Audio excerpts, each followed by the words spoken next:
Hey guys, how are you all? Welcome back to my channel. If you enjoy, then please like, share and do comments.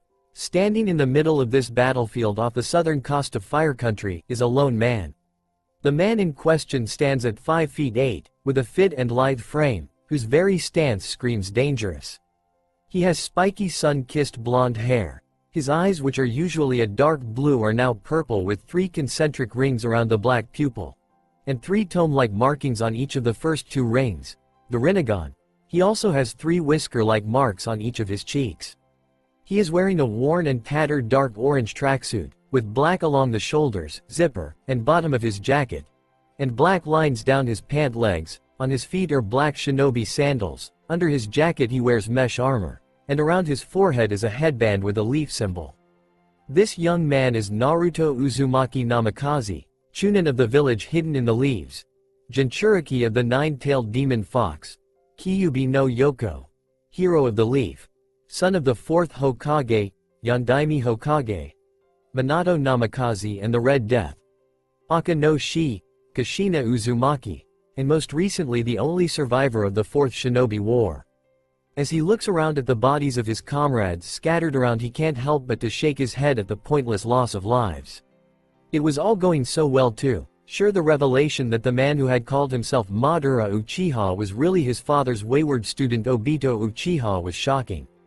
Yes, the army of dead shinobi in Kunoichi was freaky and difficult to deal with, but they managed to seal most of them away, and even stop the caster of the impure world reincarnation, Edo Tensei. No surprise it was Kabuto. Nowhere things had started to go downhill is when the real Madara Uchiha managed to keep himself from being sent back to his death by the ending of the reincarnation technique. After that, all hell broke loose. The man who had once been considered to be on the level of a god, just like his rival the 1st Hokage, Shodai Hokage, had proceeded to lay waste to the 5 Kage, Gokage, leaving them all on the edge of death. Then he had joined Obito in his fight against Naruto himself and the only other Jinchuriki yet to have his tailed beast extracted from him, Killer Bee, who held the 8-tailed ox octopus, Hachibi Ushioni. Very soon, however, they were overwhelmed and both tailed beasts were extracted from them to complete the 10 tails, Jubi. However, while the 2 Uchiha had been busy with the last 2 Jinchuriki, the 3rd and final Uchiha had shown up with his Team Hawk as well as Orochimaru. The wayward snake Sannin had healed the cage, and just after finishing 4 new undead appeared, shocking everyone. The 4 in question were the first 4 Hokage, Hashirama Senju, Tobirama Senju, Hiruzen Sarutobi, and Minato Namikaze. Together the 5 living cage, the 4 reincarnated Hokages, Team Hawk, as well as Orochimaru went off to help Naruto and Bee. Long story short, the fighting was fast and furious. Naruto, who was at the edge of death, was healed by his teammate Sakura, and then his father placed his half of the 9 tails, whose name is Kurama, into him. After that, Naruto, Sasuke, and Sakura joined together as Team 7 again to fight the 2 Uchiha, and the battle went well. Naruto managed to convince Obito to turn against Madara, but the ancient Uchiha controlled the other man to use his Rinnegan to bring himself back to life. After he came back to life, Madara sealed the 10 tails into himself, making him its Jinchuriki, causing the battle to become harder. Naruto and Sasuke both were visited by the father of all shinobi and the first man to possess the Rinnegan, the Sage of 6 Paths, Rikudo Sennin, Hagoromo Otsutsuki. The old sage informed them that they were the current reincarnations of his 2 sons, the creators of the Uchiha and Senju clans, Indra and Asura. He then proceeded to give each of them a gift. To Naruto he gave his potent chakra along with the mark of the sun on his right hand. To Sasuke he gave 1 true Rinnegan eye, also called the Rinne Sharingan, with his visual prowess, and the mark of the moon on his left hand. Also, Naruto had an added gift, that being a bit of the chakra of every one of the tailed beasts. After leaving the sage, the 2 young men had fought Madara on even footing, even gaining the upper hand on him to the point that he became so weakened that the 10 tails began to take him over and morph his body, only to morph into a woman in possession of very delicate facial features. She had extremely long, sweeping white hair that touched the ground. Most noticeable were 2 brown horns which stuck out from her head. She possessed the Byakugan and also had a 3rd eye on the center of her forehead, that's eyelids parted vertically. Her eyebrows were cut very short, a symbol of nobility, and she wore a dark shade of lipstick on her lips and a dark shade of nail polish on her long fingernails.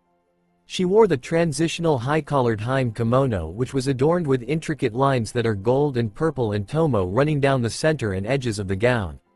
She was also pale-skinned. The woman turned out to be the mother of the sage, Kagaya Otsutsuki, also the mother of all chakra.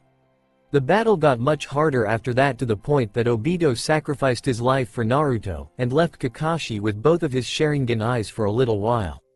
In the end, Naruto and Sasuke were able to use their marks to seal her away after Sakura hit her from above, and it looked like it was all over, as the spirit of the sage and the spirits of all the dead cage teleported them back from Kaguya's dimension.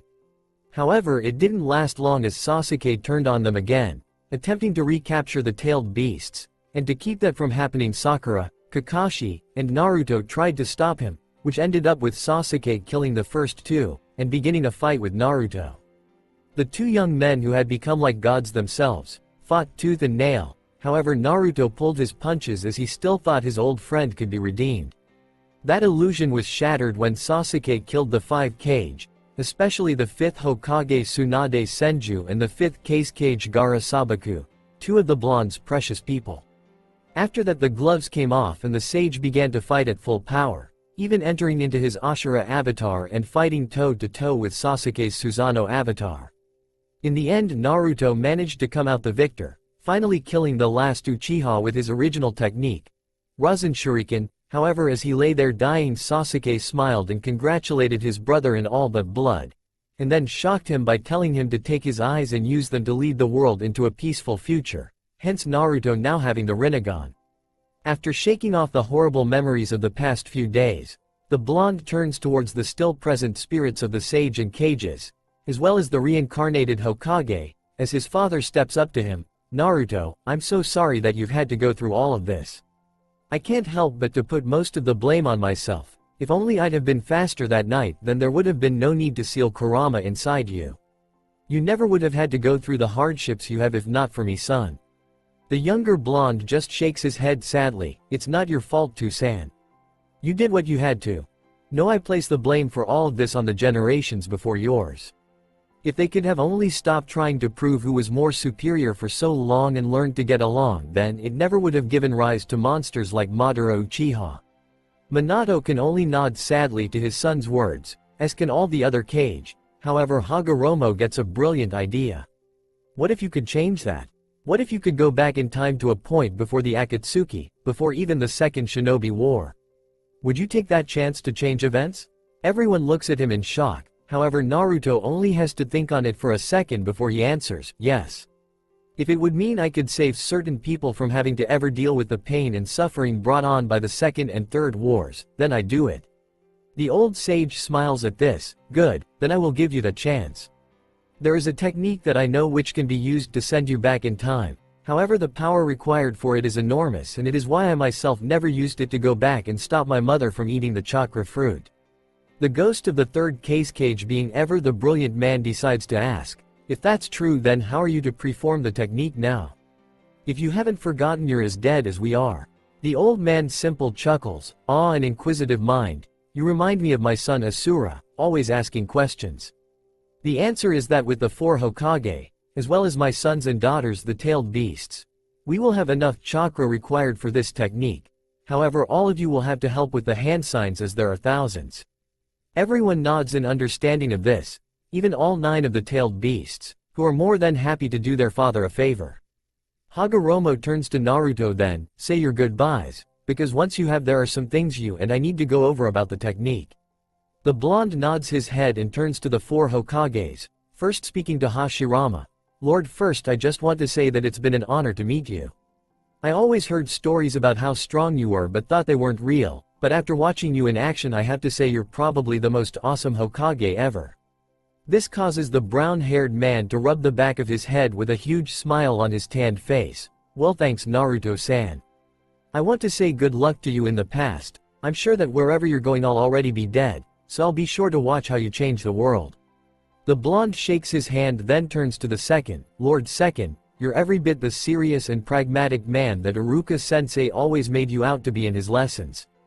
But you're also pretty strong and cool in your own right. Before the other day I had no idea that you were the one to actually invent my dad's famous technique and use it first. In my book that's pretty dang cool. You're a true role model for what a shinobi should be. The white-haired Senju brother just crosses his arms, but has a small smirk on his face. Thank you Uzumaki-san. Ordinarily I would reprimand you for wearing orange, but you've showed me that a ninja is more than stealth and doing what is necessary.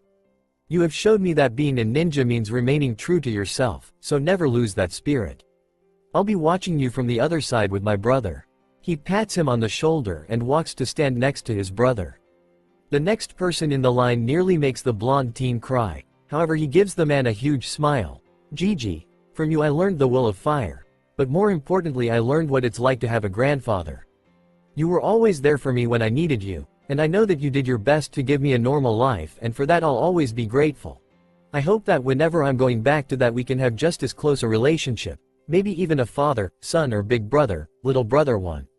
I was so sad when you died old man, but I realized that you'd want me to move forward and carry on your will of fire, and so I've tried to. I hope you're proud of me. Sarutobi actually embraces the young man in a hug as he speaks. Naruto-kun, you have made this old man very proud. I've watched you from the pure world and have seen the man you've grown into and couldn't be any prouder if you were my actual grandson. You more than anyone embody the will of fire and have become a splendid shinobi. I'm sure that whatever time period you land in that you will achieve your dream and become Hokage. Always stay strong Naruto. When he steps back he pats his shoulder and then moves over to his two teachers and predecessors, leaving Naruto with his father to have a private moment. Minato looks down slightly at his son as he's 2 inches taller than him, and roams over his face, seeing his beloved Kushina in the teen's facial shape, and the rest himself. He smiles. Naruto, my son. Today is your birthday. How old are you now? The younger blonde looks up at him with a sad smile. I'm 17 today dad. The fourth Hokage just smiles wider. 17 huh? Pretty much a grown man. What a man you've grown into. I'm proud of you Naruto, and I'm sure if your mother were here she'd feel the same way, though she'd probably be trying to chase all the girls from you. Ha ha ha. Naruto can't help but to chuckle at that and ask, you really think Ka-chan would be proud of me? Minato nods his head. I'm sure she would, and she'd be ecstatic that her Sochi was one of the most powerful shinobi to ever live. Never forget this one important thing no matter where you go. Naruto, your mother and I love you. This causes him to tear up and rush into his father's arms, giving him a huge hug, as the man pats his back. After a few minutes they separate and Naruto turns to the Sage of Six Paths. Alright Sen and Gigi, tell me all about this jutsu. The old sage chuckles at his enthusiasm but answers nonetheless. Alright then, first thing you need to know is that we're aiming to send you back to a few years after the first war. Secondly, you won't be going back as you are now, meaning not as a 17-year-old. The technique will do one of two things. A, to age you to a younger form, or B, send your spirit and chakra into the body of a freshly born baby. The young sage's jaw drops at this. What? I can't go back as a baby. I'd have to completely start from scratch with all my techniques and everything. I'd take de-aging over that. Speaking of which, how much would I de-age? Hagoromo shakes his head. As far as de-aging goes, you would go back to the form of yourself at about 4 years old. Also, you'll get to keep your gifts, meaning you will still retain the bloodlines given to you by the tailed beasts, as well as the Rinnegan and the Six Paths Sage mode. However, you want the Rinne Sharingan or the Six Paths mode right away. Those you will have to train to gain back, as will you have to train yourself in the lava, magnet, and boil releases, not to mention the elements that make them up. The blonde crosses his arms at that. I guess that makes sense. Alright, I'm fine with training my skills back up. Heck, I can even take the time to properly learn Fuinjutsu, and then maybe I can find the second Hiraishin and learn and improve it myself. Anything else I should know? The old monk nods his head. Yes, as a result of the Rinnegan you now have a major affinity to all 5 elements, and will gain the additional sub-elements of ice and wood, but again you will have to work for them. Also, your appearance will change slightly, mostly just your hair. You will gain the red hair of all Uzumaki. Oh, and your summoning contract to the toads will be void, so you'll have to find another animal to summon, perhaps even of a canine type. Naruto's face brightens slightly at the mention of gaining the wood release and his first real friend Haku's ice release, and even smiles brightly at the fact that he's going to have his mother's pretty red hair finally, but frowns at losing the toads. completely missing the hint of what animal he should gain a contract with instead. After a few moments takes a breath. Okay, I understand. Well, let's get this show on the road. 6 paths GG. The old sage smiles and nods his head as he singles all the cage to begin. Their hands sings as he begins his, and the tailed beasts begin to focus their chakra, causing a huge flare of light. Once all the signs are done and the right amount of energy is gathered, the old man intones hidden samsara technique, space-time transportation. After he says this, a rip in space and time opens up in front of Naruto, and the blonde takes one more look at his father and the other Hokages before he steals his nerves and jumps into the swirling mass of lights, and seconds later the young half of Kurama jumps in after him and the rip closes. The 4 Hokages' bodies begin to break apart as Minato turns to the old sage. Are you sure this will work? That Naruto will be able to change things? The original god of shinobi, Shinobi no Kami, looks seriously at the man. I have the utmost faith in him. After all, he is the current reincarnation of my son Asura. However, he won't be able to change everything. The second and third wars will still occur, however their outcomes will be altered due to his presence. He will also be able to bridge the gaps between the nations over time and keep groups like Akatsuki from having to form at all. In the end, all you can do is believe in your son, as I believed in mine. Minato nods his head at this as he finishes breaking apart, and his spirit as well as those of all the other cage present head back to the pure world. Hagoromo takes one last look at the remaining 8-tailed beasts and smiles. You are all free, my children. Live your lives how you see fit from here on. Goodbye. With that, he fades away back to his own dimension, as the tailed beasts all head their separate ways. Inside the portal, pain. That is all he can feel as he hurls through time. He can feel all his bones cracking and shrinking in on themselves, and he knows he's de-aging. All he can see aside from the lights of the tunnel are images playing backwards of events from the elemental nations. Then he feels an influx of demonic chakra enter his system, and in his hazy state asks internally, Kurama, what's going on? What are you doing in there? From within his mindscape he gets a response from his tenant and partner, sorry about that, kid. That influx just now was my young half coming back and joining back with me. Good news is I'm whole again, and that means you'll have more power to use from me later on. Bad news is that your chakra reserves are going to be double what they originally were when you were 4, which means way more chakra control training. All he can do is sigh. Just great. Oh well, at least I might finally get my chakra control up to a good enough level to preform genjutsu and even medical ninjutsu. Just after having that thought, he sees the portal open back up and knows that he's about to be deposited at his destination. Hidden Leaf Village. Training Ground 7, 1 YAFW. Year after First War. The skies around the village can be seen clouding over and becoming dark, something which makes all the shinobi in the village go on edge as they can tell this isn't a natural occurrence. In Training Ground 7 there's a large flash of light, the opening of a rift in space, and then a huge explosion which scares away all animals in the area. After the explosion the rift closes and disappears, and when the smoke clears it shows the small body of a 4-year-old Naruto in a crater. Only he's different, whereas before he had blonde hair, his hair is now blood red, still spiky but much shorter than it was. Think his hair 2 years after the 4th war, and his whisker marks are now gone. Also his clothes have changed. He's now in a white t-shirt with the Uzumaki spiral on the front, and tan-colored shorts, and on his feet are white shinobi sandals. After a few minutes a group shinobi arrive in the training grounds, surrounding the crater. These shinobi are all wearing white animal masks. They are the elite unit of the village, the Anbu, and leading them is a young man of 21. He stands at 5 feet 4, is a tanned-skinned man with spiky dark brown hair, and a small goatee on his chin, and brown eyes. He wears an all-black jumpsuit with mesh segments over the lower portions of his limbs, and a green gauntlet that covers much of his right arm. He also wears an armored hood with a bandana-like forehead protector over this, tied with 2 long straps, and on the back of his jumpsuit is the kanji for 3rd Hokage. This man is the 3rd Hokage of the Leaf, the new god of shinobi, Hiruzen Sarutobi. He takes in the scene quickly, and seeing that there is no danger he motions for his men to stand down and he makes his way into the crater and to the child. He turns the boy over and looks him over, searching for any wounds. After a few moments he finds none but can sense that the child is suffering from chakra exhaustion. The Anbu with a cat mask steps forward. Lord Hokage, we should check the boy for traps. He could be a spy.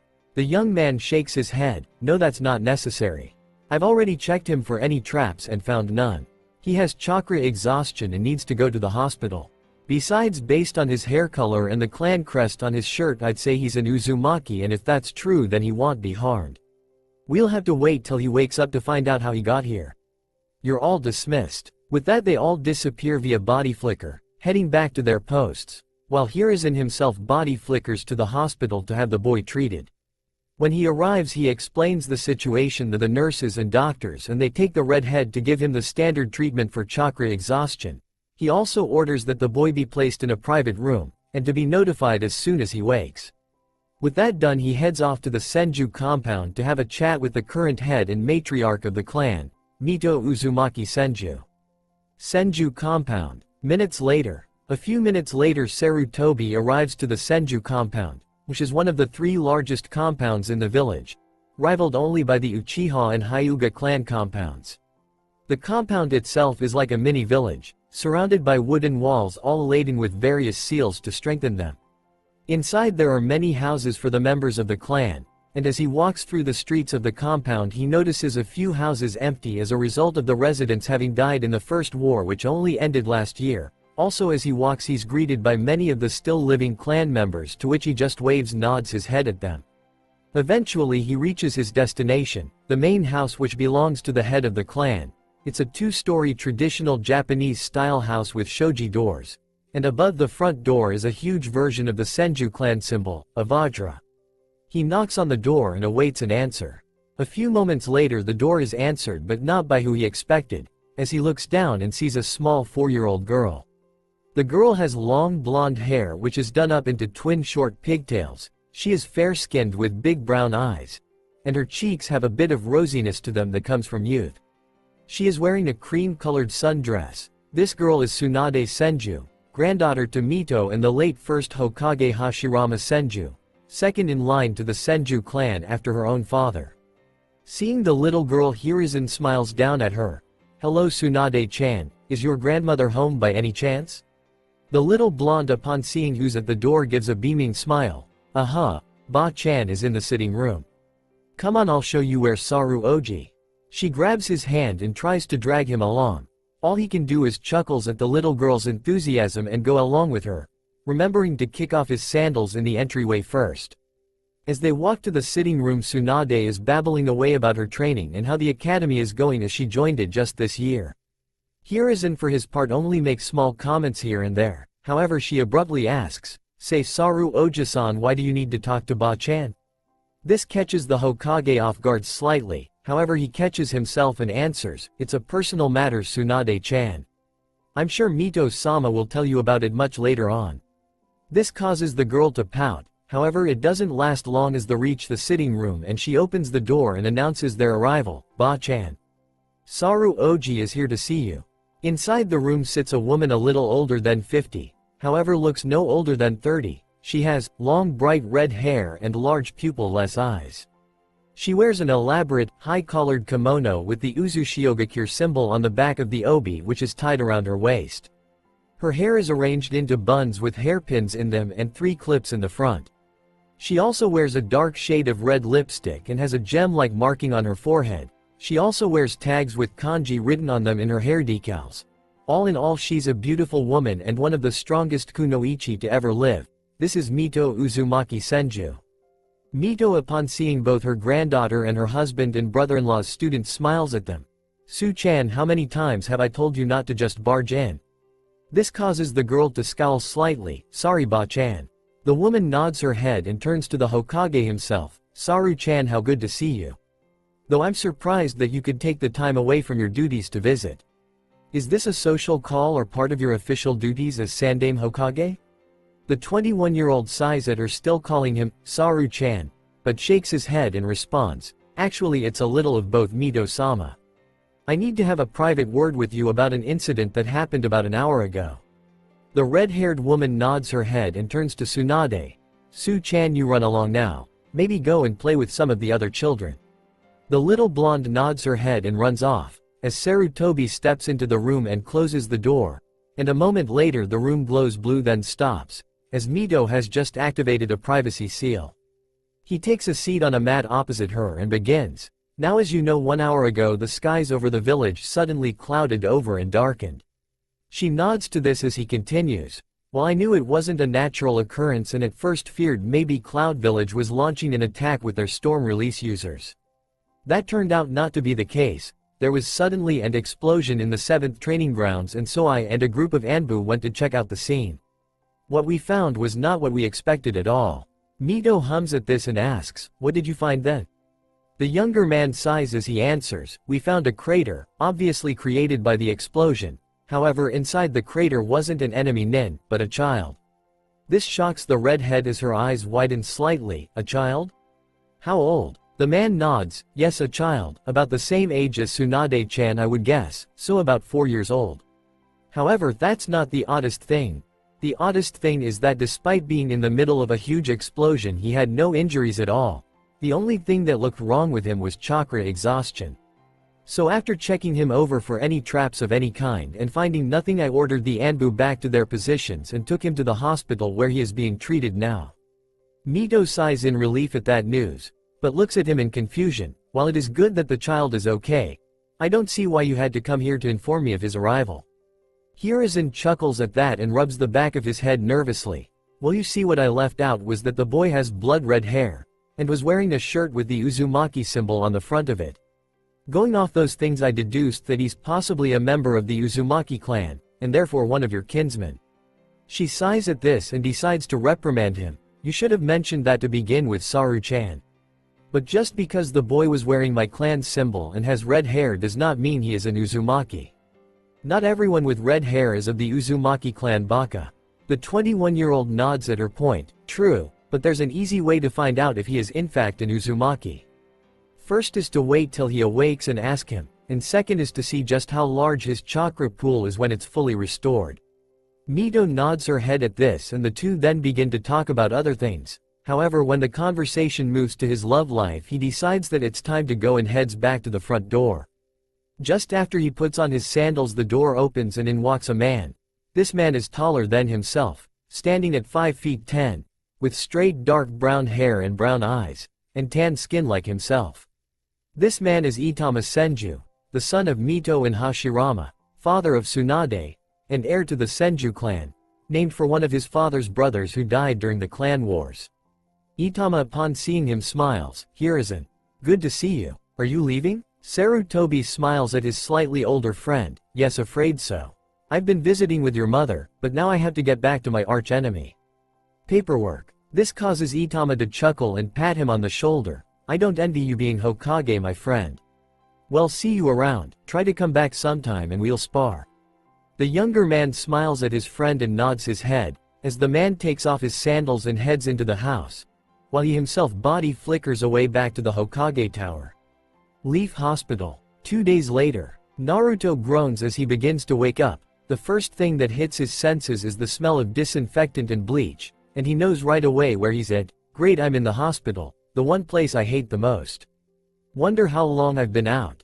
A moment later he opens his eyes to see the white ceiling of the hospital, confirming his thoughts, as he lifts his right arm up to look at it and sees how small it is, meaning the old sage's jutsu worked. A few seconds later a nurse walks in to check his vitals and seeing him awake smiles. "Ah, you're awake, little one. How are you feeling?" He looks at the woman for a moment and answers, "I feel okay, I guess." "How long have I been out, Nurse-san?" The woman giggles at this and responds, "My name is Nanase, little one. You've been here 2 days recovering from chakra exhaustion. Now lay still while I check up on your condition." He nods his head as she does some hand signs and checks his vitals and sees how his chakra pools are doing. However, when she does, her eyes widen, as he has more chakra than most Chunin. She quickly gets over her shock and stops running her diagnostics. "Well, everything seems to be good, and might I say you have some impressive chakra levels for a 4-year-old. He blushes a little at this. "Thank you. So can I get out of here now?"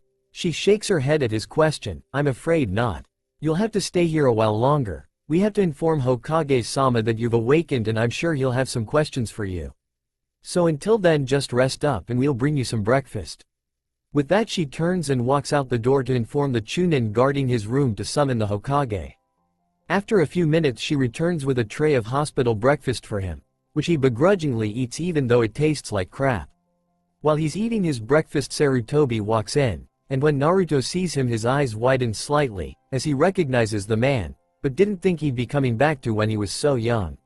He quickly covers up his surprise as the third Hokage comes over and sits at his bedside. "Well, young man, it's good to see you're awake. You were in quite a state when we found you. The nurse tells me your chakra pools are fully restored and that you can leave here today after a few shots." The redhead nods at this, even though he makes a face at the thought of shots. However, Sarutobi continues on. "Now I have a few questions for you. First off, can you tell me your name?" The boy thinks on it a second and then decides to go with his actual name and answers, "My name is Naruto Uzumaki." "Who are you, mister?" The man chuckles at this. "My name is Hiruzen Sarutobi, and I'm the third Hokage." "It's nice to meet you, Naruto-kun. Now can you tell me how you ended up here in the leaf?" The redhead starts to panic, internally trying to come up with a believable story. However, he suddenly gets a great backstory and gets a sad look on his face. He starts his story. "I'm not sure how I got here, Lord Hokage. All my life I've lived with my parents in the land of waves, Nami no Kuni. But recently they died, attacked by bandits, and I was orphaned. They always said we came from a proud lineage but never elaborated, though they did say that if I was ever in trouble I could go to the Hidden Leaf Village, and I planned to in a few years. But when I was going through some of my 2chan's stuff I found this seal and it activated, and then after that it's a blank. Next thing I know I'm waking up here."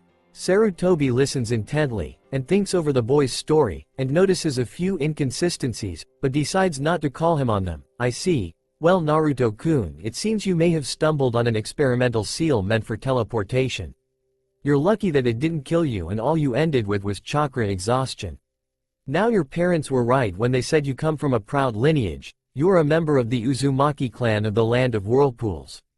The Uzumaki clan is well known for their incredible pools of chakra, their longevity, and their skills in fuinjutsu as well as kenjutsu." He sees Naruto's eyes light up at this as he continues on. "Also, the Uzumaki clan is the cousin clan to one of the founding clans of the Leaf, the Senju. As a matter of fact, the current head of the Senju clan is a woman named Mito Uzumaki Senju, and I'm sure that she would love to take you in being that your clansman. She also has a granddaughter your age that I'm sure you'll get along with." Naruto smiles and nods at this in response. "Good, then after your shots I'll take you to meet with Mito-sama." The redhead gets confused at this and asks, "Why do you call her Mito-sama? Aren't you the leader of the village?" Hiruzen chuckles at this. "Ha ha ha, yes I am. But Mito-sama is the widow of the first Hokage, and holds a high position within the village. That is why everyone gives her the proper respect and calls her Mito-sama, all except her immediate family, that is." Naruto nods at this as he finishes his food, and Sarutobi stands up and motions for the doctor and nurse to come in and give him his shots and whatnot. While they're giving him his shots, they also take some blood to run tests on. When it's all done, everyone walks out of the room so he can change back into his clothes. When he's done with that, Sarutobi signs him out of the hospital and leads him to the Senju compound. Senju main house. After walking through the village together and talking a little more, they eventually reach the Senju compound. Naruto's first reaction to the sight of it is to have his jaw drop at just how large it is. However, that's nothing to his reaction to the main house. "This is where I'm gonna be living. It's a mansion." Sarutobi chuckles at this. "You're not wrong. However, what you should know is that the first Hokage himself built this house using his bloodline, the wood release, Mokuton. In fact, he built this entire compound using his powers. Then Mito-sama went around and applied strengthening seals to each of the homes and the walls, which make the wooden constructs as strong as steel. I'm sure that she will be teaching you how to do such things in the future."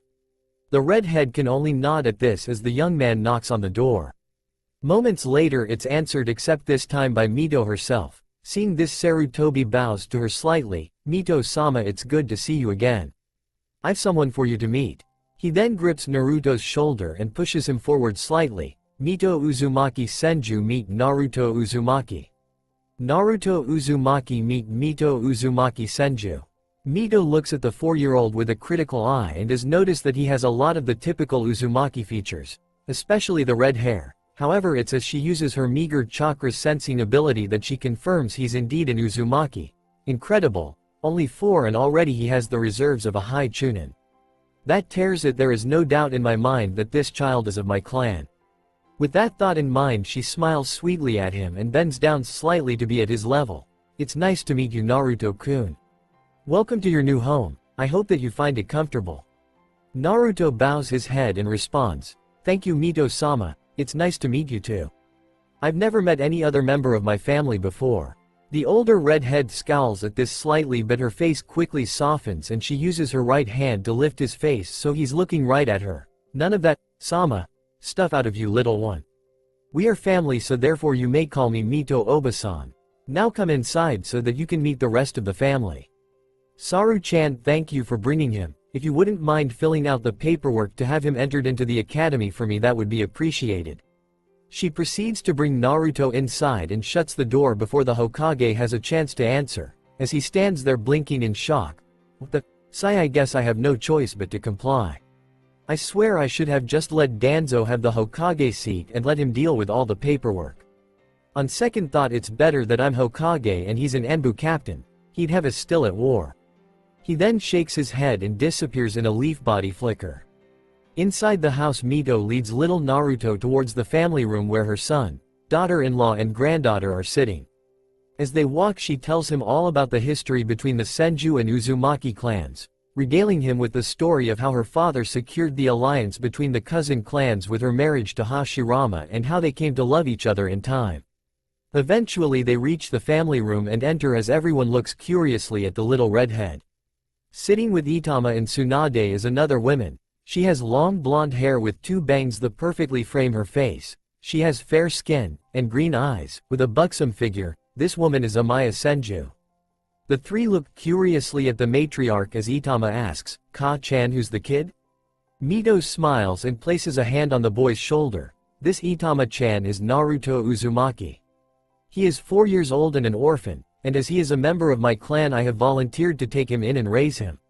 Naruto-kun, this is my immediate family. The man is my only son and next head of the Senju clan, Itama. The blonde-haired woman is his wife and my daughter-in-law Amaya. Finally, the little girl sitting on Itama's lap is my granddaughter Tsunade-chan. She's the same age as yourself. Naruto waves at everyone. Hello, nice to meet you all. Tsunade gets down off her father's lap and walks straight up to the redhead, inspects him closely, which kind of freaks him out, but only because there's a miniature version of his mother figure staring him in the face. After a few moments she backs off, smiles and puts out her hand. Nice to meet you, Naruto-san. Wanna be friends? The redhead blinks at this, but smiles nonetheless and takes her hand, shaking it in response. Yeah sure, Tsunade-san, I'd like that. With that she drags him over to the couch and the little group get to know each other better for the rest of the day, eating a small family dinner, and then retire for the night. Mito leads Naruto to an empty room on the second floor and opens the door for him. This will be your room from now on, Naruto-kun. I know that you just lost your parents recently, but I hope in time that you will come to view us as your family and this house as your home. Tomorrow morning after breakfast we will go out into the village to get you some more clothes, as well as supplies for the academy. Rest well, little one, good night. Naruto for his part nods his head and responds, thank you, Mito Oba, I'm really grateful for all this. Good night. She smiles at his as he heads inside the room and closes the door behind him. He proceeds to head over to the bed and lay down, then he closes his eye and when he reopens them he finds himself in the familiar space of his mindscape. When he looks down at the water he sees his 17-year-old self reflected back except with his new red hair and minus the whiskers. Then he looks up at the towering form of Kurama. Well, we made partner.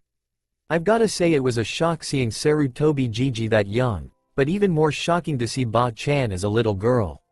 The giant fox just snorts at that. Tell me about it, kid. I'd estimate that we're back about 15 years before the Second Shinobi War. Starting tomorrow you're going to have to haul ass and start training to get back in shape and get a leg up on becoming strong enough to stop things from going pear-shaped.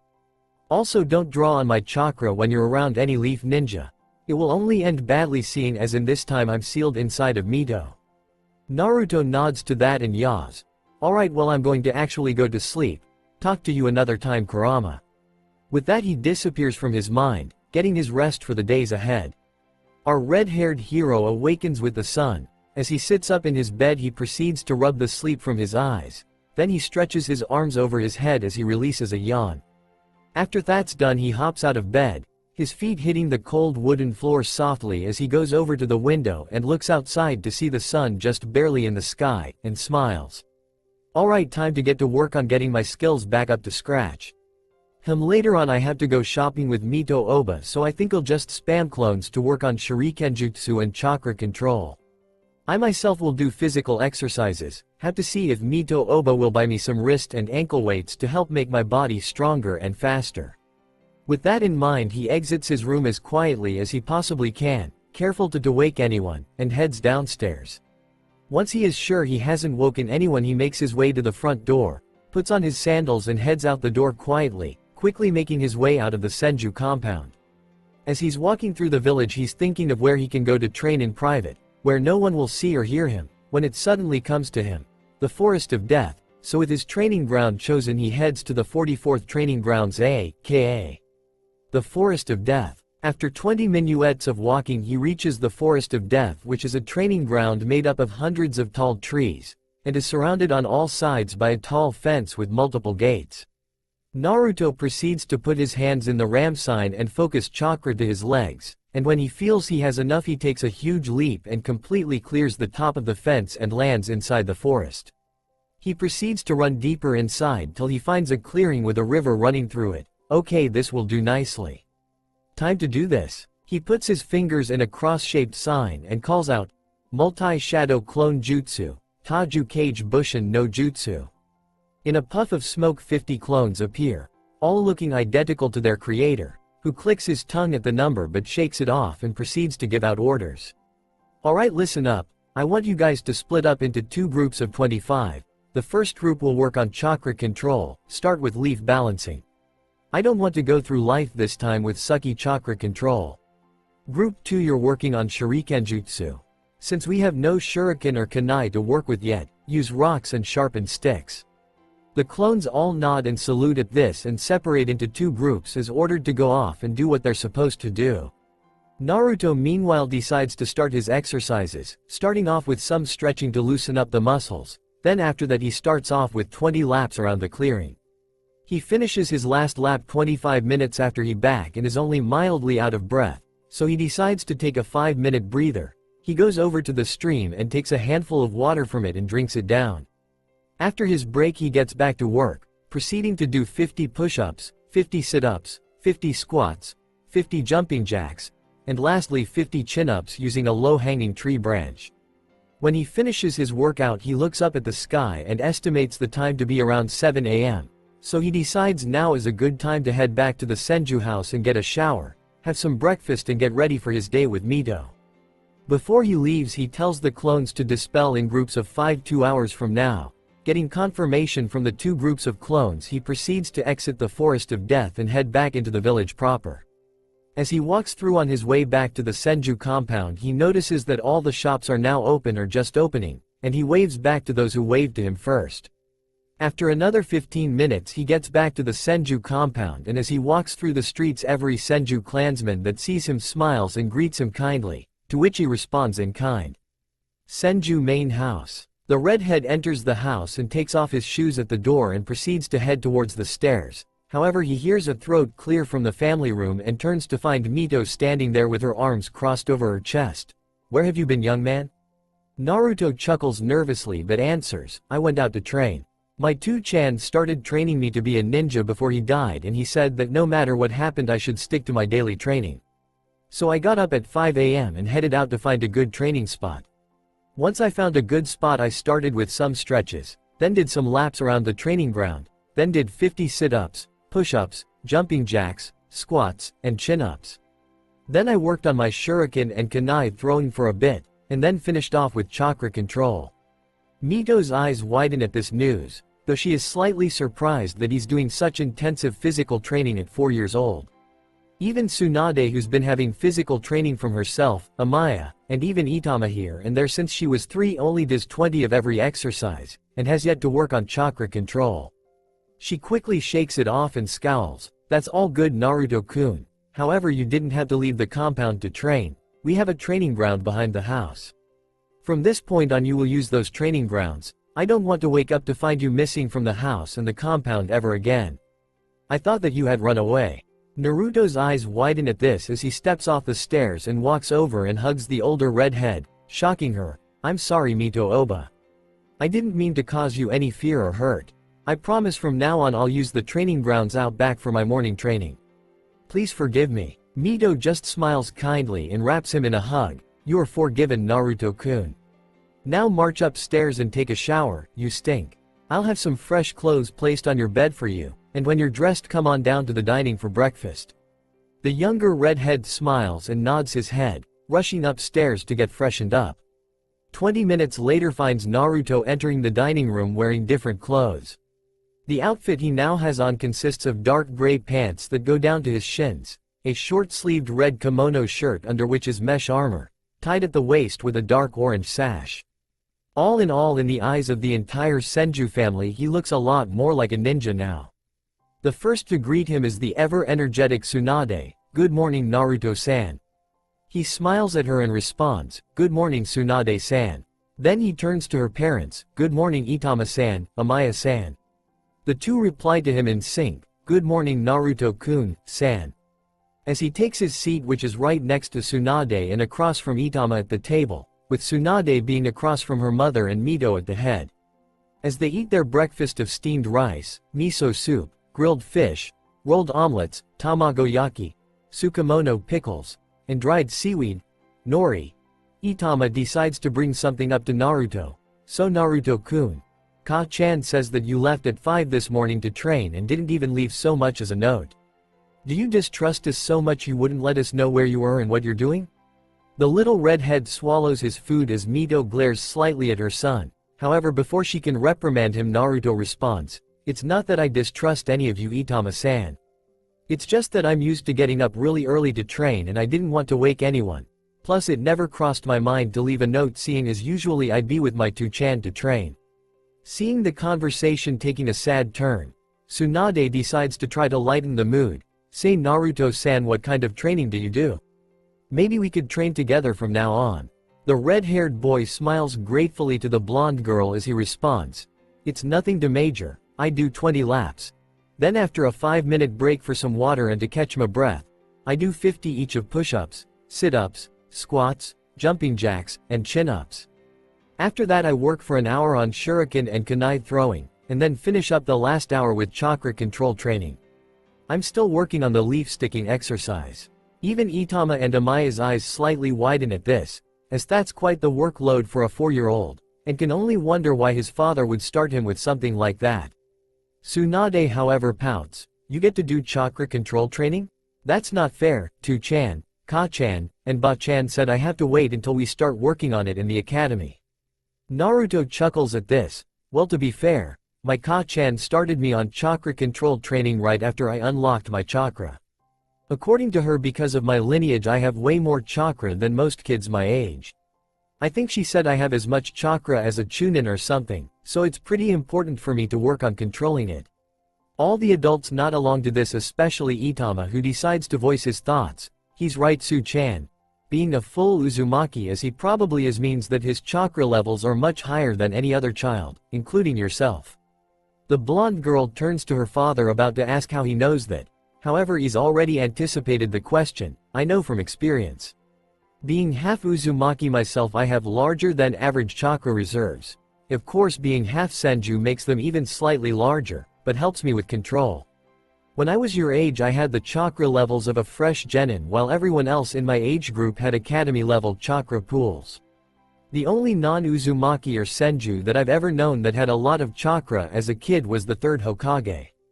Mito nods along to this, remembering how much chakra the 23-year-old had even as a child of 8. However, she shakes her head and clears her throat. Enough of this discussion. Tsunade-chan, since Naruto-kun is now a member of this household, if you wish it and he agrees, he can start helping you to learn chakra control training. The blonde beams at this and turns to the younger redhead, who only smiles slightly and nods his head, which causes her to get excited and hug him tightly, saying over and over again, thank you, thank you, thank you. All he can do is slightly blush from the contact, and pat her back. The adults all laugh at the two children. However, Tsunade eventually lets go of Naruto and goes back to eating, allowing the redhead to do the same.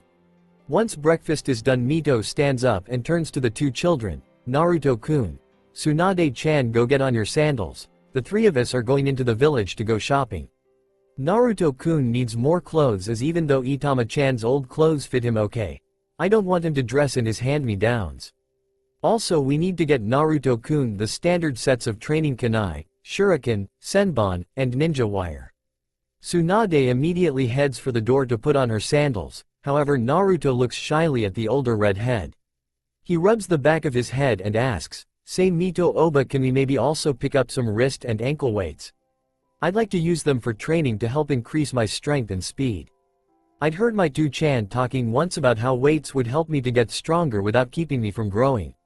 Mito is surprised by his request but internally nods to his father's foresight. Of course, weaken Naruto-kun. That's a very good idea, and in fact I think I'll pick up an extra set for Tsunade-chan. Tell me, Naruto-kun, did your parents begin to teach you any taijutsu style? The younger redhead shakes his head, no. Though two-chan did show me his own style, he called it Dragon Fist, Ryuken. He said his style might not suit me, and that he had a little knowledge on other styles that he'd teach me next year. The woman nods along to this and comes up with an idea. Okay, well, Tsunade-chan is already being trained in the Senju-style taijutsu by her father. Most of the kids at the academy are either learning the academy style or have begun learning their clan's style if they have one. I'll take you into the Senju archives later and we'll find you a taijutsu style to learn, okay? The boy nods his head to this, and then the two head over to the door to put on their sandals, finding an impatiently waiting Tsunade, and after apologizing to her they head out the door.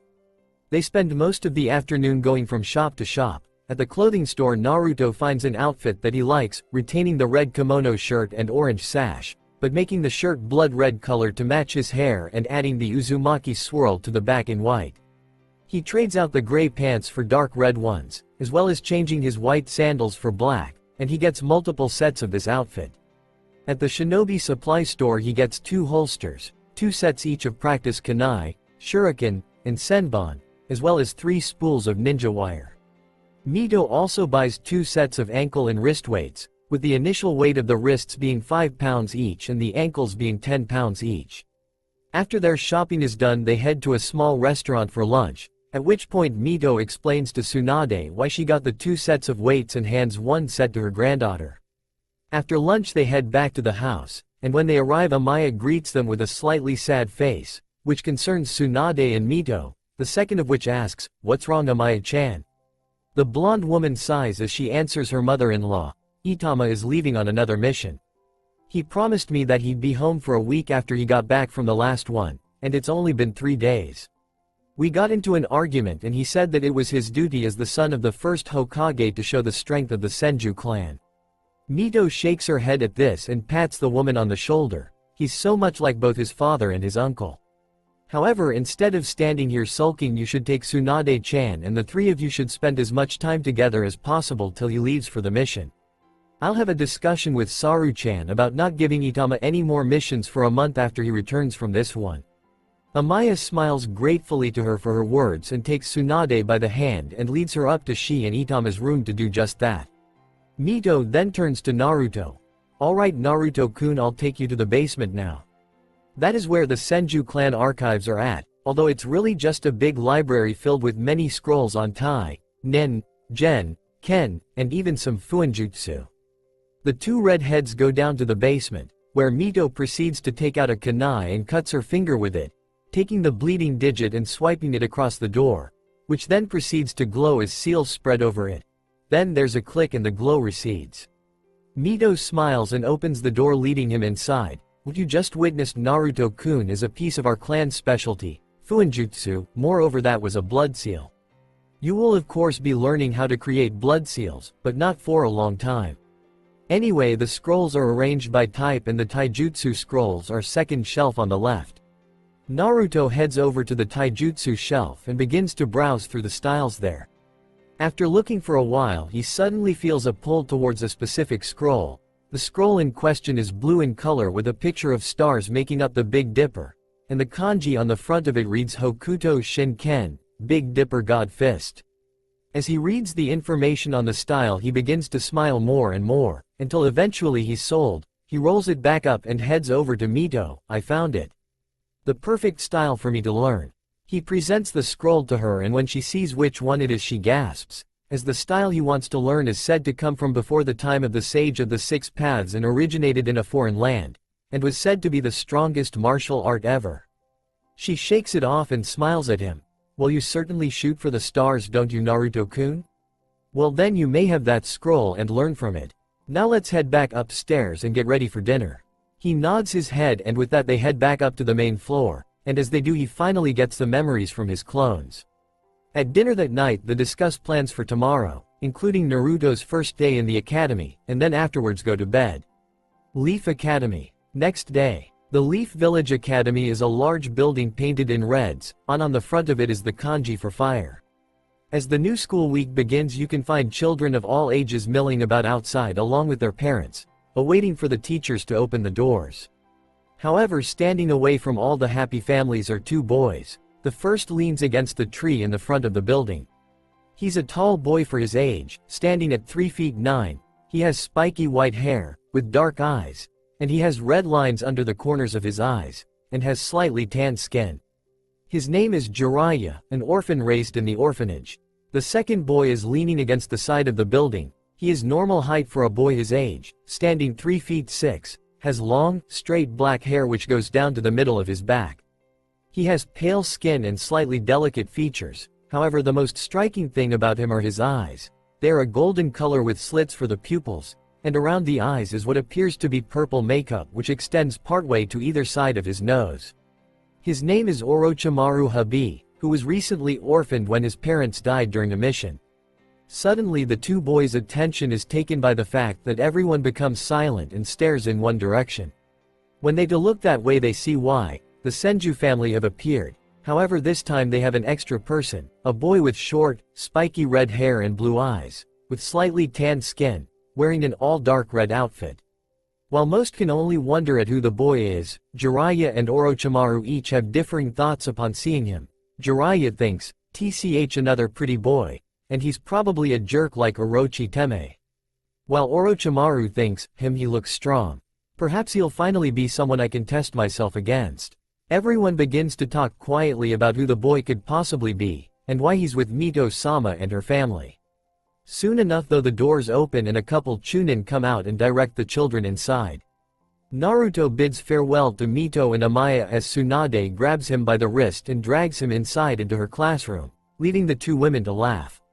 When they reach the classroom they find the teacher sitting there waiting and greeting all the students as they enter. When he sees Tsunade and Naruto he smiles slightly.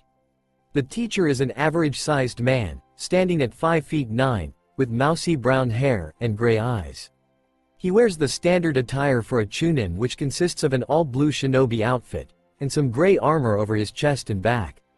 The man's name is Iku's Hachibana, and he's a 35-year-old veteran ninja.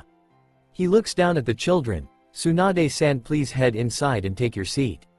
You young man must be the new student I was told about." Tsunade smiles at her friend and heads inside as Naruto nods his head to the teacher who continues, "Now I've been informed that you are a member of the Uzumaki clan and your unique situation. Know that I will not allow any kind of disruptions in my classroom, and I don't care what clan you're from or who you're related to, in my eyes you're just another student. Understand?" The redhead nods in agreement. "Understood, sensei. Trust me, I'm not here to play around, I've come to learn to be the best shinobi I can be." His response makes the man smirk as remarks, "Good. My name is Iku's Hachibana, but you can call me Iku's sensei. Now class is about to begin. I'll call you inside in a few moments and you can introduce yourself to the class." He heads inside and Naruto hears him telling the class to settle down as he takes roll call, then makes an announcement. "Alright class, before we begin we have a new student joining us today. Please do your best to give him a warm welcome. Come in." With that the redhead takes a deep breath and exhales it, then he opens the door and walks inside the class. Immediately his eyes scan the class to see if he can find any faces he recognizes besides Tsunade, and he finds both Jiraiya and Orochimaru who are on opposite sides of the room and both looking at him intently. Then he catches a face which looks familiar with a head of spiky silver hair and immediately knows that's Kakashi's father Tsukumo Hitaki. as only a Hitaki could have hair like that. He walks up in front of the teacher's podium, and smiles and waves shyly at everyone, as Aikus says, "Now introduce yourself. Just your name, likes, dislikes, and dreams for the future." The redhead nods and looks at the class as he does as instructed. "Hello, my name is Naruto Uzumaki. My likes are ramen, learning new things, training, and gardening. My dislikes are perverts, the 3 minutes it takes for the water to boil for ramen, and anyone who puts another down. My dreams for the future are to be a great shinobi, bring everlasting peace to the elemental nations, and to have a family." Everyone has different reactions. All the girls besides Tsunade and one dark-haired one swoon at his dream of having a family. Most of the boys think his dream of everlasting peace in the elemental nations is stupid, all except Jiraiya, Sakumo, and Orochimaru. After a few seconds Aikus speaks up again. "Alright, thank you for that, Naruto-san. Why don't you have a seat next to Sakumo?"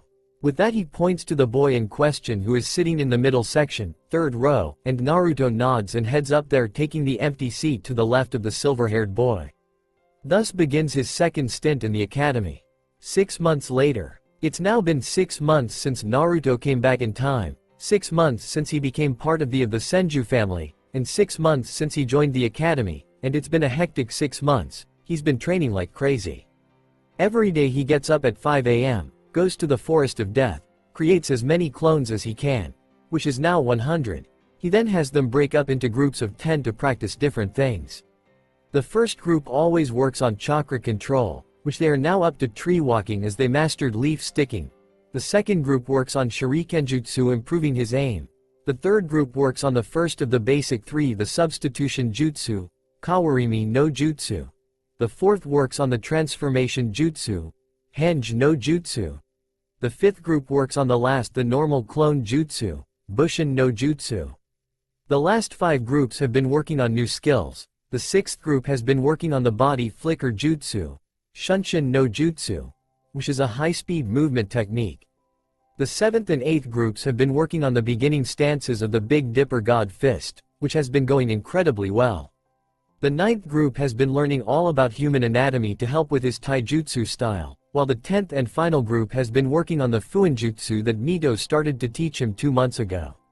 As far as his physical exercise goes, he's getting more and more fit, especially with the weights on his ankles and wrists, which are now up to 10 pounds on each wrist and 20 pounds on each ankle, and he now does physical training with Tsunade in the mornings. As far as the academy goes, he's quickly gotten to the top of the class, and has been classified as a genius alongside his new friend Sakumo, as well as Orochimaru. That's another thing, he's made friends with a few people in his class besides Tsunade, the first of which is Sakumo Hitaki, and he's found the boy to be a lot more sociable than his future son. They even spar outside of the academy sometimes. The second person he's made friends with is Jiraiya, who became his friend after he defended the boy from some bullies who were calling him dead last due to his terrible grades and his lacking skills in every ninja field. Ever since the two have been great friends, and the redhead has even been helping the white-haired boy with his shurikenjutsu and the basic 3. He's also become associated with Orochimaru, who sees him as a sort of rival, but has yet to take the step forward to becoming his friend, preferring to study and train alone. But he's made it his mission to break the young Sannin to be of that, thinking that if he can be a positive influence on the boy, then he won't become a crazy pedophile in the future. Another development in his new life is that it was recently learned that the Senju family will be growing by 1 more member, as Amaya is 4 months pregnant. Tsunade, upon finding out she was going to be a big sister, was ecstatic, saying that she was going to protect her little brother or sister from any and everything that would harm them.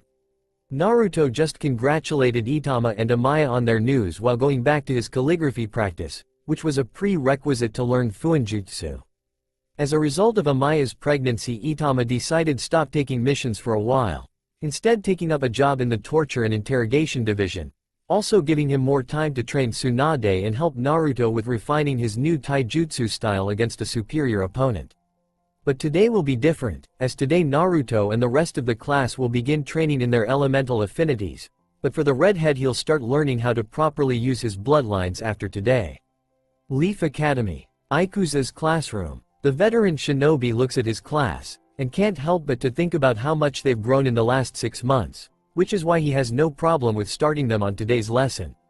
He clears his throat, getting everyone's attention as he speaks. Alright class, today we'll be learning something entirely new. Now as you all know, we've been teaching you all 3 basic jutsu, those being the substitution, transformation, and clone. Now those were to prepare you for more advanced techniques, and today is the true start of learning those more advanced techniques. As he looks around, he sees that he has everyone of their attention, and smirks internally at it. He proceeds to take out 2 stacks of papers and continues, today we will be testing your elemental affinities. Now each ninja in the world is aligned to a specific elemental nature, which makes using jutsu of that element easier and jutsu of opposing elements harder. This paper I have here is called chakra paper, and each of you will be receiving a piece. What it does, it tells you your affinity. Now pay close attention to what I say next, as I don't want to repeat myself. Everyone replies in unison, yes Aiku-sensei. He then goes into what Naruto has dubbed his Iruka mode, and starts to lecture. Now each of the 5 elements does something different to this paper. If your affinity is fire, it will burn to ash. If your affinity is water, it will get wet and turn soggy. If your affinity is earth, it will crumble and turn to dust. If it is lightning, it will crinkle up into a ball. Finally, if it is wind, the paper will split down the middle. He then takes one piece into his dominate hand, which is his left, and puts it between his fingers. All you do is you place the paper between 2 fingers of your dominant hand and channel your chakra to it, and it will tell you what your affinity is. After saying this, he does just that, and the paper burns down to ash, showing that he has a fire affinity, which causes all the now 5-year-olds to stare in awe, before they start to talk excitedly about what their affinities could be. He stomps on the floor to get them quiet. Alright, when I call your name, come up here. Take a piece of paper and channel your chakra. At that point he begins to call names, and Naruto doesn't really pay any attention to most of them, as most of them get either fire, water, or earth. However, he pays attention when his friends are called, first of which is Tsukumo Hitaki. The silver-haired boy walks down the aisle and up to the teacher. Taking his piece of chakra paper, he places it between the fingers of his right hand and applies his chakra, and surprisingly it crinkles up into a ball and emits sparks. Aikus whistles at this. Well, looks like we got our first special case. You have a lightning affinity, and from the looks of it, a strong one. Congrats, Tsukumo-san. Tsukumo nods gratefully to the man and heads back to his seat with a smile on his face. The next person Naruto pays attention to is right after Tsukumo, Orochimaru Habi. As the pale loner makes his way down to the instructor and does as everyone else did. However, his is shocking too, as when he channels his chakra to the paper, it splits in half. Aikus shakes his head at this. Damn, 2 for 2 on the prodigies and their affinities. You have a wind affinity, Orochimaru-san, which for the land of fire is incredibly rare. I've no doubt you'll be a powerful shinobi in the future. Orochimaru smirks at this as he heads back to his seat, and Naruto once again tones out Aikus-sensei, that is until he hears another friendly name called Jiraiya no name. He watches as the white-haired boy scowls at the addition of no name to his first name, but still heads up to the teacher to take his paper. When he does, his paper burns to ash, showing he has a fire affinity, and after tossing away the remaining ash, he heads back to his seat. A few minutes later, he hears Tsunade's name called and pays close attention to see what her elemental affinity is. The blonde-haired girl excitedly takes the paper, hoping to have the same 2 main affinities of her grandfather, water and earth, so that she might also have inherited his wood-release bloodline. However, she is disappointed when the paper in her hand crinkles up into a ball, indicating her main affinity is to lightning. She scowls at the paper and tosses it in the trash as she turns on her heels and head back to her desk, pouting. After that, Naruto just tunes out the names again. Thinking about the basic storage seal he was taught by Mito and how to improve it, he just barely manages to tune back in when he hears the name Izumi Uchiha, seeing as Uchiha comes before Uzumaki. The girl in question has the usual black hair and onyx eyes of the Uchiha clan. However, her hair goes down to her mid-back, and she has a kinder looks to her face than most Uchiha. Izumi takes the chakra paper and channels her chakra, and unsurprisingly she gets a fire affinity, seeing as most Uchiha have it. Though she seems disappointed she does, maybe she was expecting a different result. After she gets back to her seat, he finally hears it. Naruto Uzumaki, you're up. At this he smiles and hops out of his seat, making his way excitedly down to the front of the classroom. When he reaches the front, he excitedly takes the paper and places it between the pointer and middle fingers of his right hand and channels his chakra. What happens next shocks everyone, even the usually stoic Aikus. His chakra paper cuts into 4 pieces and each piece does something different. One gets soggy, one burns to ash, one crumbles to dust, and the last crinkles up and emits sparks. Internally the redhead laughs at the faces everyone is making, however outside he tilts his head to the side confusedly and asks, "Did I do something wrong, sensei? What does this mean?" The man quickly coughs into his hand to regain his composure and answers, "No, you didn't do anything wrong, Naruto-san. It's just that I've never seen something like this before. What that means is that you have a main affinity to all 5 of the elements. You are without a doubt going to be a powerhouse when you're older. You can take your seat now." Naruto nods his head and heads back to his seat and chuckles at the unbelieving face his friend Tsukumo is making. After that, class goes by as normal, even though most are wondering how the redhead got an affinity to all 5 major elements. After the academy lets out, with Aikus telling them that they'll all be given E-ranked jutsu of their elements to learn for then next 6 months starting tomorrow, Naruto heads home with Tsunade. However, when they get to the house they find Mito waiting out front, but standing next to her is Hiruzen Sarutobi wearing his official Hokage robes and hat, which causes the redhead to tense up slightly. Tsunade however greets the adults with sourly, "Hey Ba-chan, Saru Oja-san." Noticing this, Mito looks concerned and asks, "What's wrong, Tsunade-chan? Why do you look so sad?" The little blonde pouts as she explains, "We had our elemental affinities tested today, and I have a lightning affinity." Blinking at this, the red-haired woman gives her granddaughter a confused look. "What's so bad about having a lightning affinity?" Tsunade sighs, "I wanted to have the same affinities as Hashijiji. I wanted to be able to use wood release like him, and prove that I'm worthy to carry on his legacy." Sarutobi kneels down and takes her by the shoulders at that. "Tsunade-chan, you don't have to have Hashirama-sensei's bloodline to continue his legacy. You are his legacy. You carry his blood and his will of fire. Never forget that, young lady." This makes her feel much better as she rushes inside, leaving the 2 adults with Naruto, who upon seeing their looks chuckles nervously. 1 year later. Forest of Death. It's now been a year since the revelation that Naruto has all 5 major elements. That day when he got home he had a conversation with Sarutobi and Mito, who were both wondering how he managed it. However, he stuck to his innocent act and told them he had no clue, and that he didn't know what elements his parents had as they had never used elemental jutsu in front of him before they died. Sarutobi then offered to allow him to graduate early so that he could get a jump on learning to harness his elements and whatnot, but he declined, stating that he'd like to graduate with his friends, something with the 24-year-old understood. Over the last year Naruto and his friends have all gotten taller and stronger. It's now a 3-way tie between Naruto, Tsukumo, and Orochimaru for Rookie of the Year, while Jiraiya, despite Naruto's help, is still the dead last, although that's only because his taijutsu is abysmal, and he can't make a bushin to save his life. Tsunade is by far the strongest kunoichi in the class, and unknown to the redhead has begun to develop a crush for him due to his kind nature and drive to improve himself, also because of how he is with her baby brother. That's another thing. About 8 months ago Amaya gave birth to a healthy baby boy, with tufts of light brown hair and his mother's green eyes. They named him Nawaki Senju.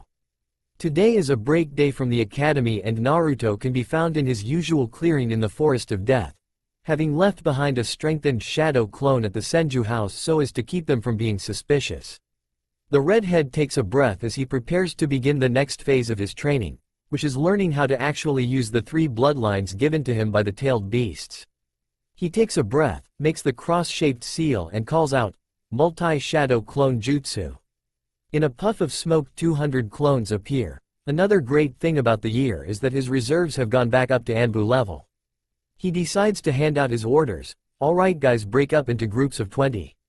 First group, continue chakra control. Combine the water walking exercise with the leaf and kunai balancing exercises." The first group salutes and heads over to the river to do just that. He turns to the second group. Group 2, work on the stances for that Kenjutsu style I found in the Senju archives. Group 3, you're on the next kata for the Hokuto Shinken.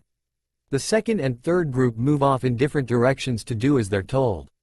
The Kenjutsu style Naruto is referring to is called Hidden Mitsurugi Ryu, flying heaven-governed sword style. And is another ancient style he found in the Senju archives after taking an interest in Kenjutsu 6 months ago thanks to his friendship with Tsukumo. He turns to the next two groups. Group 4, you get to read the intermediate anatomy books. Group 5, your job is to work on the new seals Mito Obasan taught me. With their orders in place they go to do as told, even though the fourth group groans about having to read. He turns to the next groups. Groups 6 and 7, your job is to split into 4 groups of 10. Each subgroup is to work on earth, fire, wind, and water nature training using leaves. The 2 groups salute him and move off to do their jobs. He turns to the last 3 groups. Alright, groups 8, 9, and 10, your job is to begin training in our bloodlines. Group 8, you got magnet release, Group 9 lava release, and Group 10 boil release.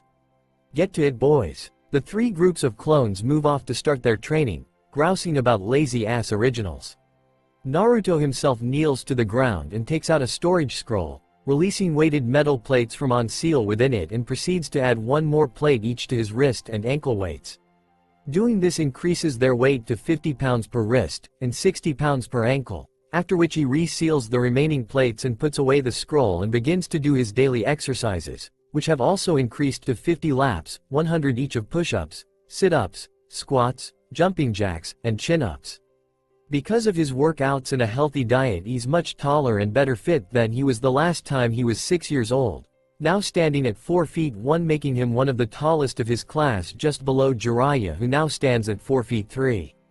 After his physical training is done, he checks the time to see that he has only a few minutes to get home from breakfast, so he body flickers from the forest and appears in his room after a few jumps, where his clone is already waiting for him and it looks as sweaty as himself. He dispels it and heads to the shower. While he's getting himself clean, he can't help but think about how graduation is only another 2 months away, and wonders who his teammates will be and who their Yonnin sensei will end up being. When he finishes and gets dressed, he heads downstairs for the usual family breakfast. As he enters, he finds that only Amaya and little Nawaki are already present. He smiles at them. "Good morning, Amaya-chan, and a special good morning to you, Nawaki-kun." He tickles the baby's tummy, getting him to laugh and clap his hands, as the blonde woman smiles at him. "Good morning, Naruto-kun. Did you have a good training session with Tsunade-chan and Tama-kun?"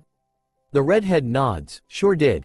Though Tsunade-chan still can't keep up with me, although she comes pretty close, must be her quarter Uzumaki heritage." Amaya just giggles at this, and a moment later said girl comes walking in. Tsunade has changed only a little in the nearly 2 years he's been living with them. She's grown taller, standing now at 3 feet 9, with a slender build for her age due to her training. Her hair is now kept up into a single high ponytail, and she now dons a light green short skirt kimono, tied tightly at the waist with a dark blue obi. The skirt has a slit in the left leg for ease of movement. Also, you can see a hint of mesh under armor over her chest. On her wrists and forearms is red arm warmers which covers her wrist weights. Her feet are bare right now, but she has bandages wrapped around her ankles and halfway up her shins which cover her ankle weights. All in all, he can definitely see hints of her future beauty in her features now. Seeing him staring at her, she blushes slightly, but decides to mess with him. "See something you like, Naruto-kun tilde?" The redhead, realizing he was staring, blushes and shakes his head. "Sorry Tsunade-chan, I was just thinking how much you've grown since we became friends." The blonde smiles at this and responds in kind. "You've grown to Naruto-kun. I don't care what anyone says, to me you're the best shinobi in the academy. Orochimaru and Tsukumo are second best compared to you." Naruto nods his head in thanks as they take their usual seats at the table to eat, and a moment later Itama and Mito enter and breakfast begins. After breakfast, Itama looks at the 2 kids. "Hey Su-chan, Naruto-kun, how about we have a spar? The 2 of you against me." The blonde nods her head excitedly while the redhead smirks confidently. "You think you can take Tsunade-chan and I together, old man? After all, we are the best male and female student in the academy." The brown-haired man laughs loudly at this. "Ha ha ha ha ha. Confidence, I like that. After all, I'd expect nothing less of an Uzumaki. Don't worry about me, kiddo, I'll be fine. After all, I received private instruction from 2 Hokages, as well as an Uzumaki seal mistress. Let's head out back." The 3 proceed to head out to the training grounds out back, which is within sight of the back porch. The 2 6-year-olds stand across from the 30-year-old man, as they all proceed to get into their taijutsu stances. Tsunade and her father both take the stance for the Senju-styled taijutsu called 1000 Branch Fist, Senin Shibu Ken, which is a style that revolves around overwhelming your opponents with powerful and unpredictable strikes. Naruto however takes the stance for the Hokuto Shinken. He takes a strong stance with his legs spread apart and bent with his left leg leading his right. His hands are positioned in a specific way, with his right hand down low near his right thigh, and his left hand held up high in the air, and both are open-palmed. At an unseen signal, the two academy students and the Yonnin shinobi rush each other and begin their spar. Leaf Academy. 2 months later. Graduation day. The day has finally arrived. Today is the day that the students will take their first step to becoming real ninja and become genin. Everyone arrived early for the tests and have been chomping at the bit for it to be over. The first part of the graduation exam was a written test which had 20 questions that were meant to test their tactical thinking as well as their knowledge of history. The second part of the exam was shuriken and kunai throwing. In that test you got 10 kunai and 10 shuriken, and each hit of the bullseye for the kunai was worth 10 points, while the each hit of vital spots on the straw dummies for the shuriken was worth 10 points each. On that test most of the civilian-born got a 60/100s for both, which is just passing for the kunai and shuriken. However, the ones who did better were the clan kids who got 70 or 80/100s on kunai throwing and 70/100s on the shuriken.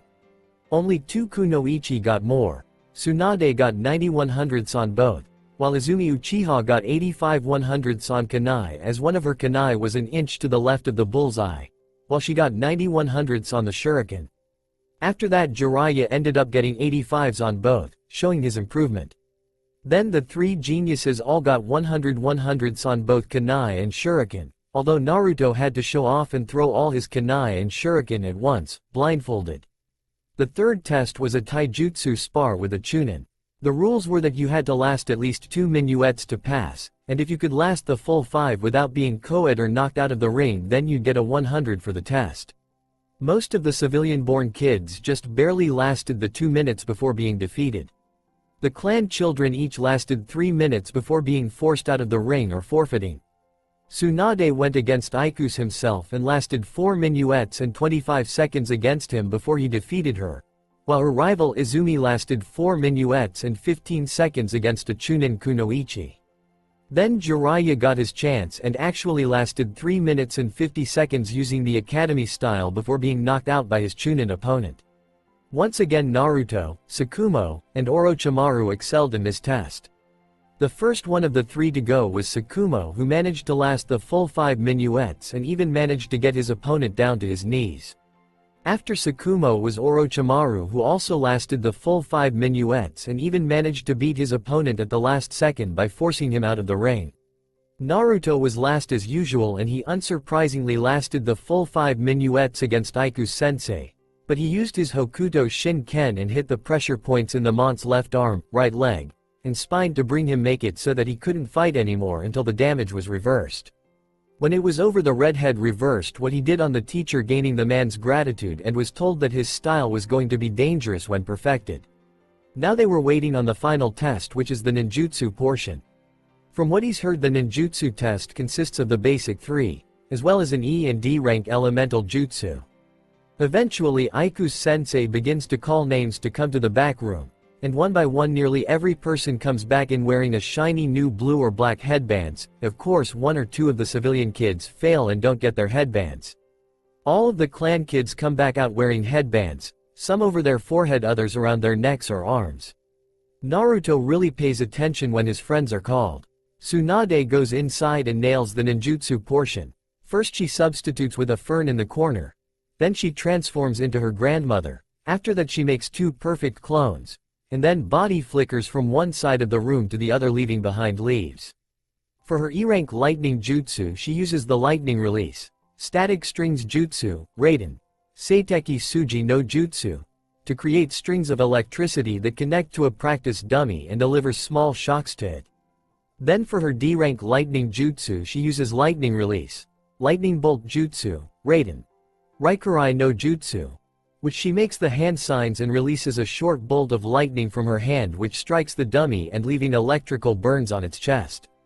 Due to her perfect execution, she receives her headband, which she asks for a green cloth, and ties it around her head proudly. As soon as she walks out with her protector, Naruto smiles proudly at her, causing her cheeks to heat up as she heads back to her seat. The next of his friends to go inside is actually Jiraiya, and the white-haired boy looks nervous as heck. Jiraiya, once inside, performs the substitution with a chair, then transforms into a perfect copy of the third Hokage.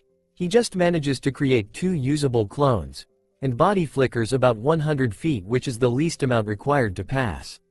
Then for his E-rank fire jutsu, he uses the fire release, burning leaf jutsu, Kaden, Tensho Raifu no Jutsu, in which he creates a small amount of burning leaves in his mouth and spits them out at the test dummy, causing minor irritation to the eyes and chest. Finally, for his D rank, he uses fire release, flash fan jutsu, Kaden, Senko Uchiwa no Jutsu, which allows him to take in a fair amount of air while making 3 hand signs and then breath it out in a short funnel of flames, which lasts only a couple of seconds in a V-shaped wave, which causes light burns to the dummy. When he's done, he receives his headband and walks out proudly, giving Naruto a thumbs up to show that his remedial lessons really helped out. Next is Orochimaru, who as usual is calm. He performs the first 4 techniques perfectly, going so far as to transform into a perfect reflection of his dead father. For his E-rank wind jutsu, he uses the wind release, wind clone jutsu, Futon, Kei's Bushin no Jutsu, which allows him to create a clone of himself made of wind, which he makes attack a dummy and it dispels right after in a gust of wind. For his D-rank jutsu, he uses the wind release, projectile deflection blast, Futon, Hashitai Tawami Bakuhatsu, which allows him to build up a lot of air in his chest and release it as a gust from his mouth strong enough to push back the dummy. Once he's done, he degains his headband, which he ties around his left arm, and walks back into the classroom and quietly takes his seat. After that is Sakumo, who performs the first 4 perfectly. Then for his E-rank lightning jutsu, he uses lightning release, lightning clone jutsu, Raiden, Raiko Bushin no Jutsu, which allows him to create a solid clone made of lightning chakra. The clone that proceeds to attack the dummy, and each strike delivers shocks, and then it dispels itself. For his D rank, he uses lightning release, electron jutsu, Raiden, Denshi no Jutsu, which after the hand signs are complete creates a crackling, sparking, sphere of electricity in his hands, which he tosses at the dummy, and when it hits it electrocutes it. Sakumo comes out wearing his headband the normal way, which just makes his spiky hair even spikier. The last one to get Naruto's attention is of course the second best kunoichi of the class, Izumi Uchiha, who looks nearly as confident as Tsunade did before her. Izumi, like all the rest, preforms the 4 basic techniques perfectly. For her E rank, she uses the fire release, finger flame jutsu, Kaden, Shushi Hano no Jutsu, which allows her to channel fire chakra to her finger and create a small ball of flame over it, which she uses to carve the word idiot into the dummy. For her D rank, she uses the fire release, flame knife jutsu, Kaden, Hano Naifu no Jutsu. For this technique, she takes out a kunai and channels fire chakra into it, lighting on fire but leaving it unharmed, and then she throws it at the dummy and it cuts right through it. Izumi exits the room wearing her headband as a hairband, tying it around her hair. Then Iku's finally calls out, Naruto Uzumaki. The redhead stands up to head into the back, however he hears his friends all call out to him, first Tsunade, you can do it Naruto-kun. Then Sakumo gives him a thumbs up, crush it Naruto, and Jiraiya crosses his arms, show up Orochi Teme. Naruto just smiles at all his friends one last time before walking into the back room. Once inside, he finds himself standing in front of Iku's sensei and 2 other Chunin instructors, as the man who has taught him for the last near 2 years addresses him. Alright Naruto-san, for starters you need to demonstrate the substitution, then the transformation, then the clone jutsu, and finally the body flicker. When that's done, since you have 5 elements, we'll need you to demonstrate 1 jutsu of each of them. The redhead nods at this but asks, say sensei, if I performed a different clone technique for the first portion, like say the earth release, shadow clone, Doden, Cage Bushin, could that count towards my clone jutsu and one of my elemental jutsu? Ikus and the other 2 Chunin blink at this before conversing together quietly for a moment. After their conversation is done, Aikus turns back to Naruto. We've come to the decision to allow it. The point is to make sure you make clones, no matter what kind they are. The boy nods his head and proceeds to begin the test, as he first substitutes with one of the instructors before switching back. Then he transforms into a perfect copy of the first Hokage. After that he preforms the Earth Release Shadow clone, as he said, and creates 2 clones of himself made from mud. After he dispels the 2 clones, they leave behind puddles of mud which he smiles apologetically for. Next he performs Water Release Gunshot, Sweden Teppodama, in which he makes a few hand signs and takes a breath as his chest swells, and then he releases condensed balls of water from his mouth which move at high speed, hitting the dummy and puncturing holes into it. After the dummy is replaced with a new one, he then performs Fire Release Fireball Jutsu Kaden Hidama, in which after making the 3 hand signs he takes a breath and releases a medium-sized ball of flames from his mouth which burn orange in color and set the dummy on fire instantly. After the Chunin put the dummy out with Water Release, Naruto moves on to his 4th element, preforming Lightning Release Lightning Ball, Raiden Raikyu, in which he raises his hands over his head and creates a small ball of electricity between them. Then he brings his hands down, tossing the ball at the dummy. When it hits, it covers the dummy in a swirl of electricity, causing electrical burns all over it. Then for his final jutsu he uses Wind Release Gale Palm, Futon Repusho, in which he first takes out a kunai and tosses it. Then he claps his hands and releases a gale of compressed winds which speed the weapon up and causes it to sink deep into the heart of the dummy. Once he finishes his last jutsu, the instructors congratulate him and he takes a blue headband and puts it around his forehead just like old times. When he walks out of the room, Aikus is following behind him, and as he makes up to his desk, Tsukumo high-fives him. The Chunin clears his throat to get everyone's attention. Alright everyone, first off I want to say congratulations to all of those who graduated. You have taken your first steps on your road to becoming splendid shinobi and kunoichi. For those who failed, better luck next year. Now you have the next week off, but be back here at 10 AM sharp next Monday morning for your team assignments and to meet your Yonnin sensei. With that he dismisses them and everyone rushes out of the room. However, Naruto's friends gather around him as Tsunade hugs him. We did it, Naruto-kun. We're one step closer to being real ninja. The redhead chuckles at the blonde and pats her back. We sure are, Tsunade-chan. But next week we'll find out who our teachers for the foreseeable future will be, and I have this feeling that most of us will get someone powerful. Tsukumo chuckles at that. Well, I just hope that I'm paired with you as a teammate, Naruto. I think you and me together with a competent kunoichi could be an unstoppable force. Jiraiya shakes his head. In any case, how about we all go out to celebrate our graduating? Pretty boy Hitaki is buying. Naruto nods his head. Alright, sure. That's so kind of you to buy everyone lunch, Tsukumo. Tsunade nods sagely as well. Yes. You have a kind heart, Hitaki-san. Said boy, however, just sits there with his mouth hanging open as he tries to formulate words. The redhead then notices Izumi and Orochimaru both by themselves and gets up and heads over to them. First the Uchiha girl. When she notices him, she looks at him confusedly. Can I help you, Uzumaki-san? Naruto smiles softly at her and responds, just call me Naruto. I hate formality. No, you can't help me, but perhaps I can help you. You see, a bunch of us are going to lunch to celebrate graduating and I thought maybe you'd like to come along? Tsukumo is buying. She proceeds to look at him incredulously. Is this a pity offer? Because I don't need, nor want your pity.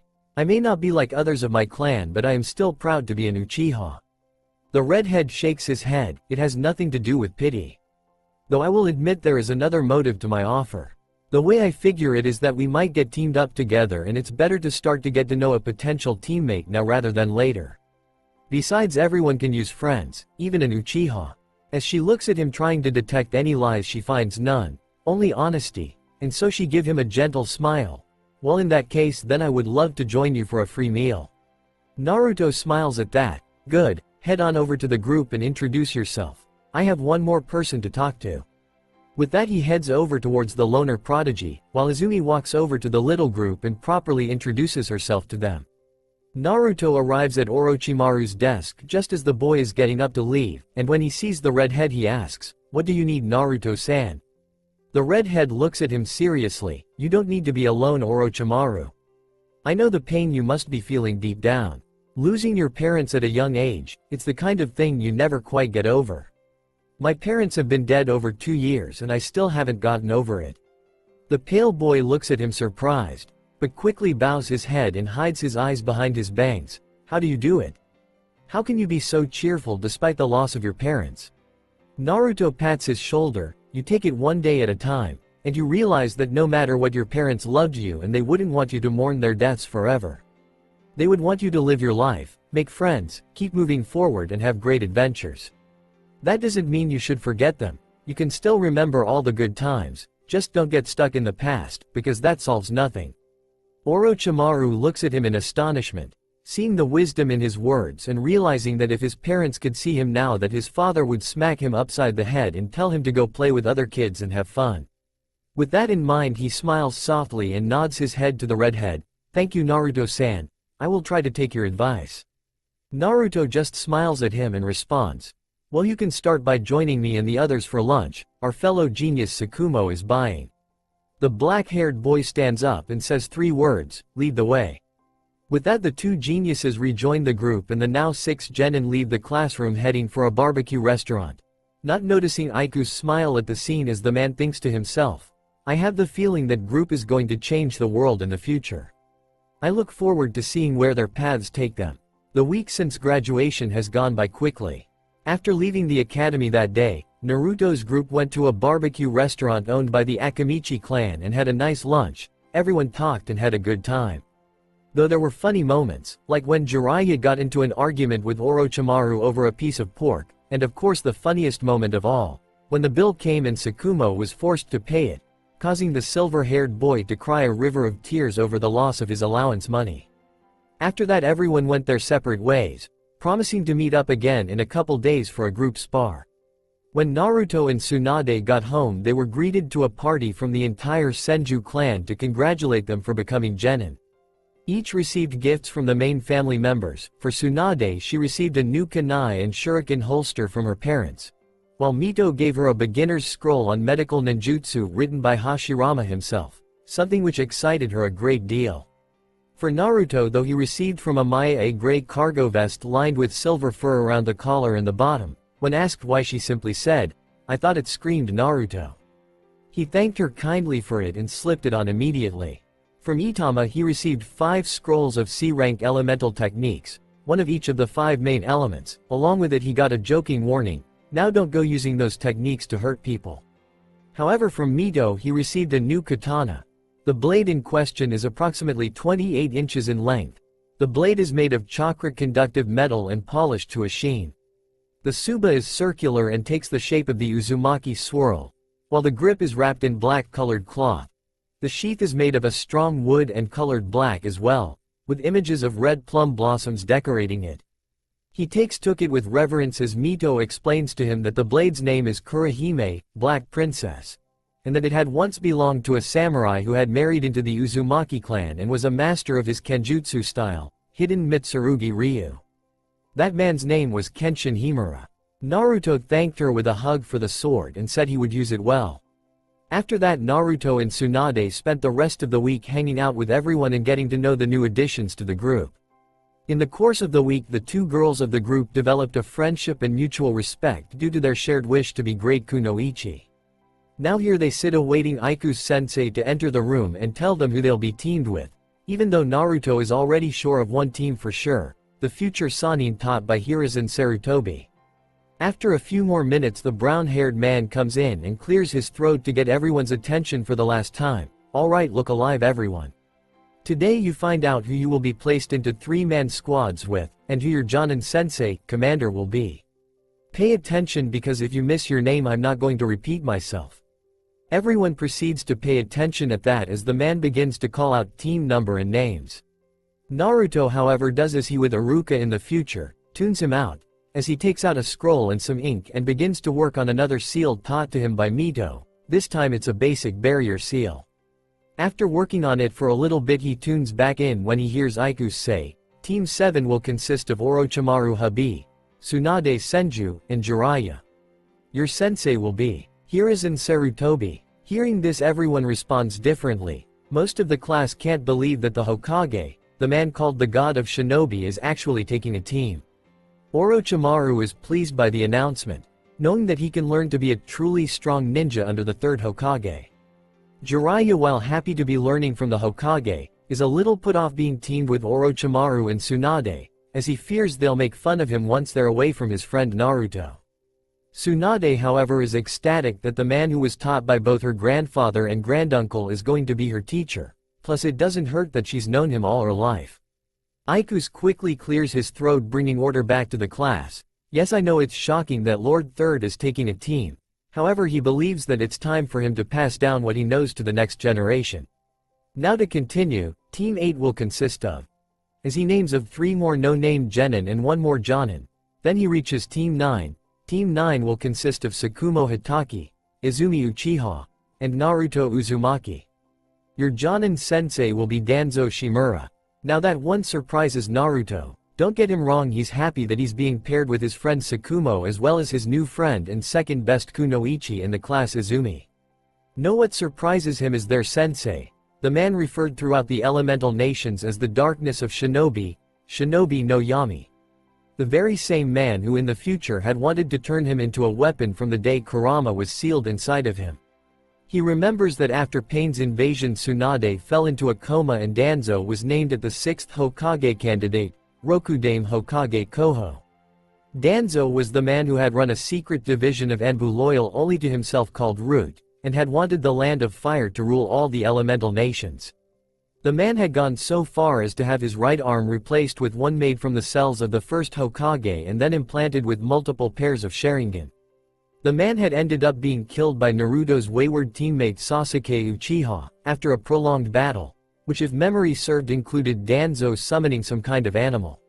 He shakes off his memories and realizes that this Danzo has not yet become the one he remembers, and if he goes about it right might never become that man completely. Plus Danzo is supposed to be the second strongest guy man in the village right now after Sarutobi, seeing as they grew up rivals, meaning that he's at least an S-rank shinobi. He's brought out of his thoughts by Tsukumo clapping him on the shoulder. How about that, Naruto? Looks like we're teammates, and our third member is Izumi-san. The redhead smiles at his friends. Yeah, it's great. Also, from what I've heard, our sensei is pretty strong. The silver-haired boy gives him a confused look, however they both pay attention to Aikus again. The man finishes naming off the teams and says, alright, those are all the teams. Your Jonin sensei will be here to pick you up soon. So until they do, why don't you all sit with your teammates and get to know them?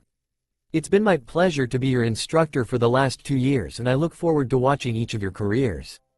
With that he turns and walks out of the room, leaving the genin to rearrange themselves into their teams. The third person, who usually sits at the same desk as Tsukumo and Naruto, gets up and moves, and Izumi comes over and takes a seat. The Uchiha girl smiles at her male friends. Looks like your insights were correct, Naruto. We've been teamed together. So what were you two boys talking about? Naruto smiles at her while Tsukumo has a contemplative look and responds. Naruto was saying that our Jonin sensei is strong, and I was about to ask him how he knows that. The redhead smirks at this. Well, since I live with the wife of the first Hokage, I've met a lot of people over the last 2 years.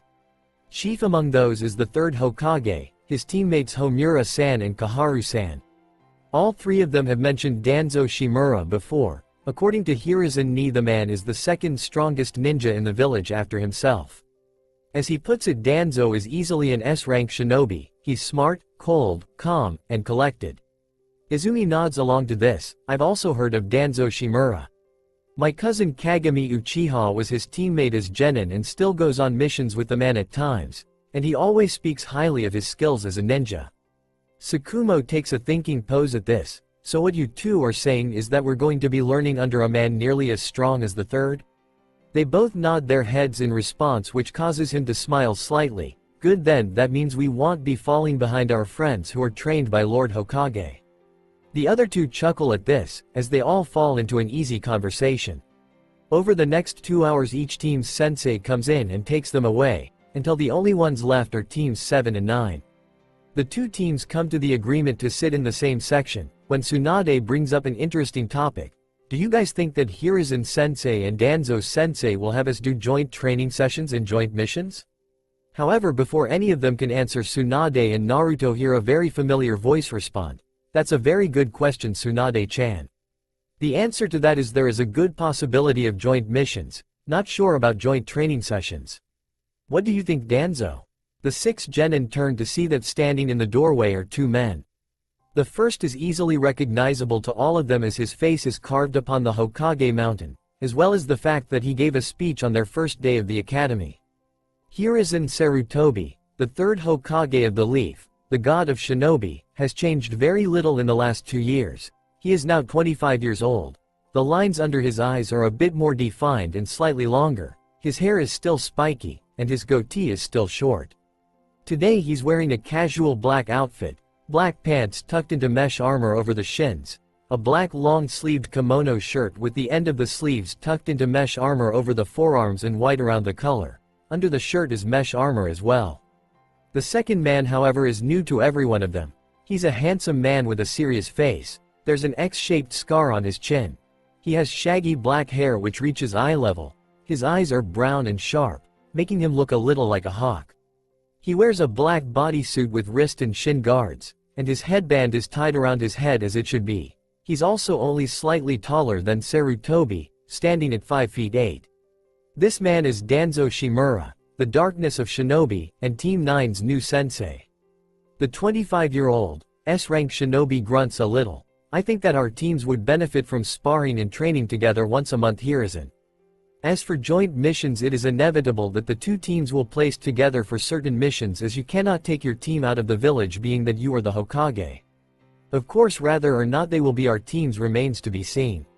With that, he turns to the 6 genin. Team 9, meet me at Training Ground 9 in 5 minuets. Then he body flickers away, leaving Naruto, Tsukumo, and Izumi confused, but the 3 proceed to follow his example, saying goodbye to their friends and body flickering away. Hiruzen smiles as his future team. Alright, meet me at Training Ground 7 and we'll discuss what happens next. With that, he body flickers away, his team following after him a few seconds later. Training Ground 9. 2 minutes later. The 3 genin of Team 9 appear at Training Ground 9 just 2 minutes after Danzo. The man hums in acceptance of this. Alright, now that you're here, let's start off with introductions. I want your names, your likes, your dislikes, your current skills, and your hopes for the future. I'll start. They all nod at him, paying attention rapidly. My name, as you already know, is Danzo Shimura.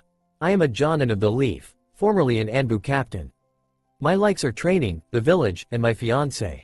My dislikes are slackers, traitors to the village, and Hiruzen always being a step ahead of me. As for my current skills, well, that I'll leave a mystery for you to find out later. I'll say this though, I have a main elemental affinity for wind. As for my hopes for the future, I want the village to thrive. They all blink at this as Naruto thinks, so he's not yet a warhawk. Well, that's good. Hopefully me and the team can change him for the better. He comes back to reality when Danzo points to Tsukumo. You next, Silver. The silver-haired boy scowls slightly at this. My name is Tsukumo Hitaki. I'm the heir to the minor Hitaki clan. My likes are training, learning new kenjutsu stances, spicy foods, and my friends. My dislikes are sweet foods, people who mess with my friends, and anyone who bad talks kenjutsu. My skills are pretty good. I can throw kunai and shuriken with absolute precision. Other than that, I'm not telling. Danzo nods at this and then turns to Izumi. Your next, Uchiha girl. Izumi scowls at him and replies, my name is Izumi Uchiha. I am a member of the Uchiha clan. My likes are training, learning all about genjutsu and medical jutsu, dango, flower arranging, and my new friends.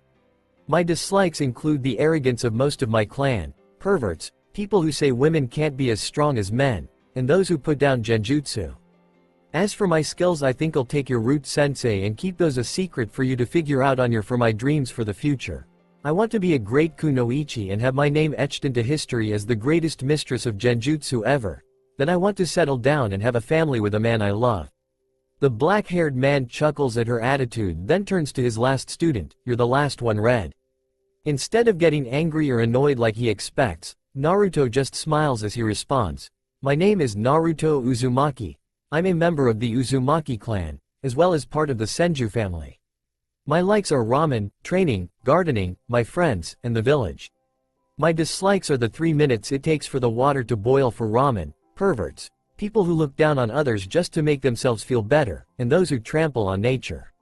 My dream for the future is to bring peace to the elemental nations through understanding and common goals, then to have a family. Danzo blinks at this, and can't believe the conviction behind the boy's words, however he snorts at them. Peace through understanding and common goals. That impossible in the world we currently live in, Uzumaki-san. Also, I notice you skipped over your skills. The redhead shakes his head as he replies, I don't think it's impossible. You can disbelieve all you want, but I'll prove you wrong. As for my skills, not telling. Tsukumo and Izumi chuckle at his last words, while Danzo looks contemplative, however he shakes it off and informs them, alright, well, you've all passed the first part of your real genin test. You all kept your skills secret, which is a must for a shinobi. However, that was just the preliminary part. The main part starts now.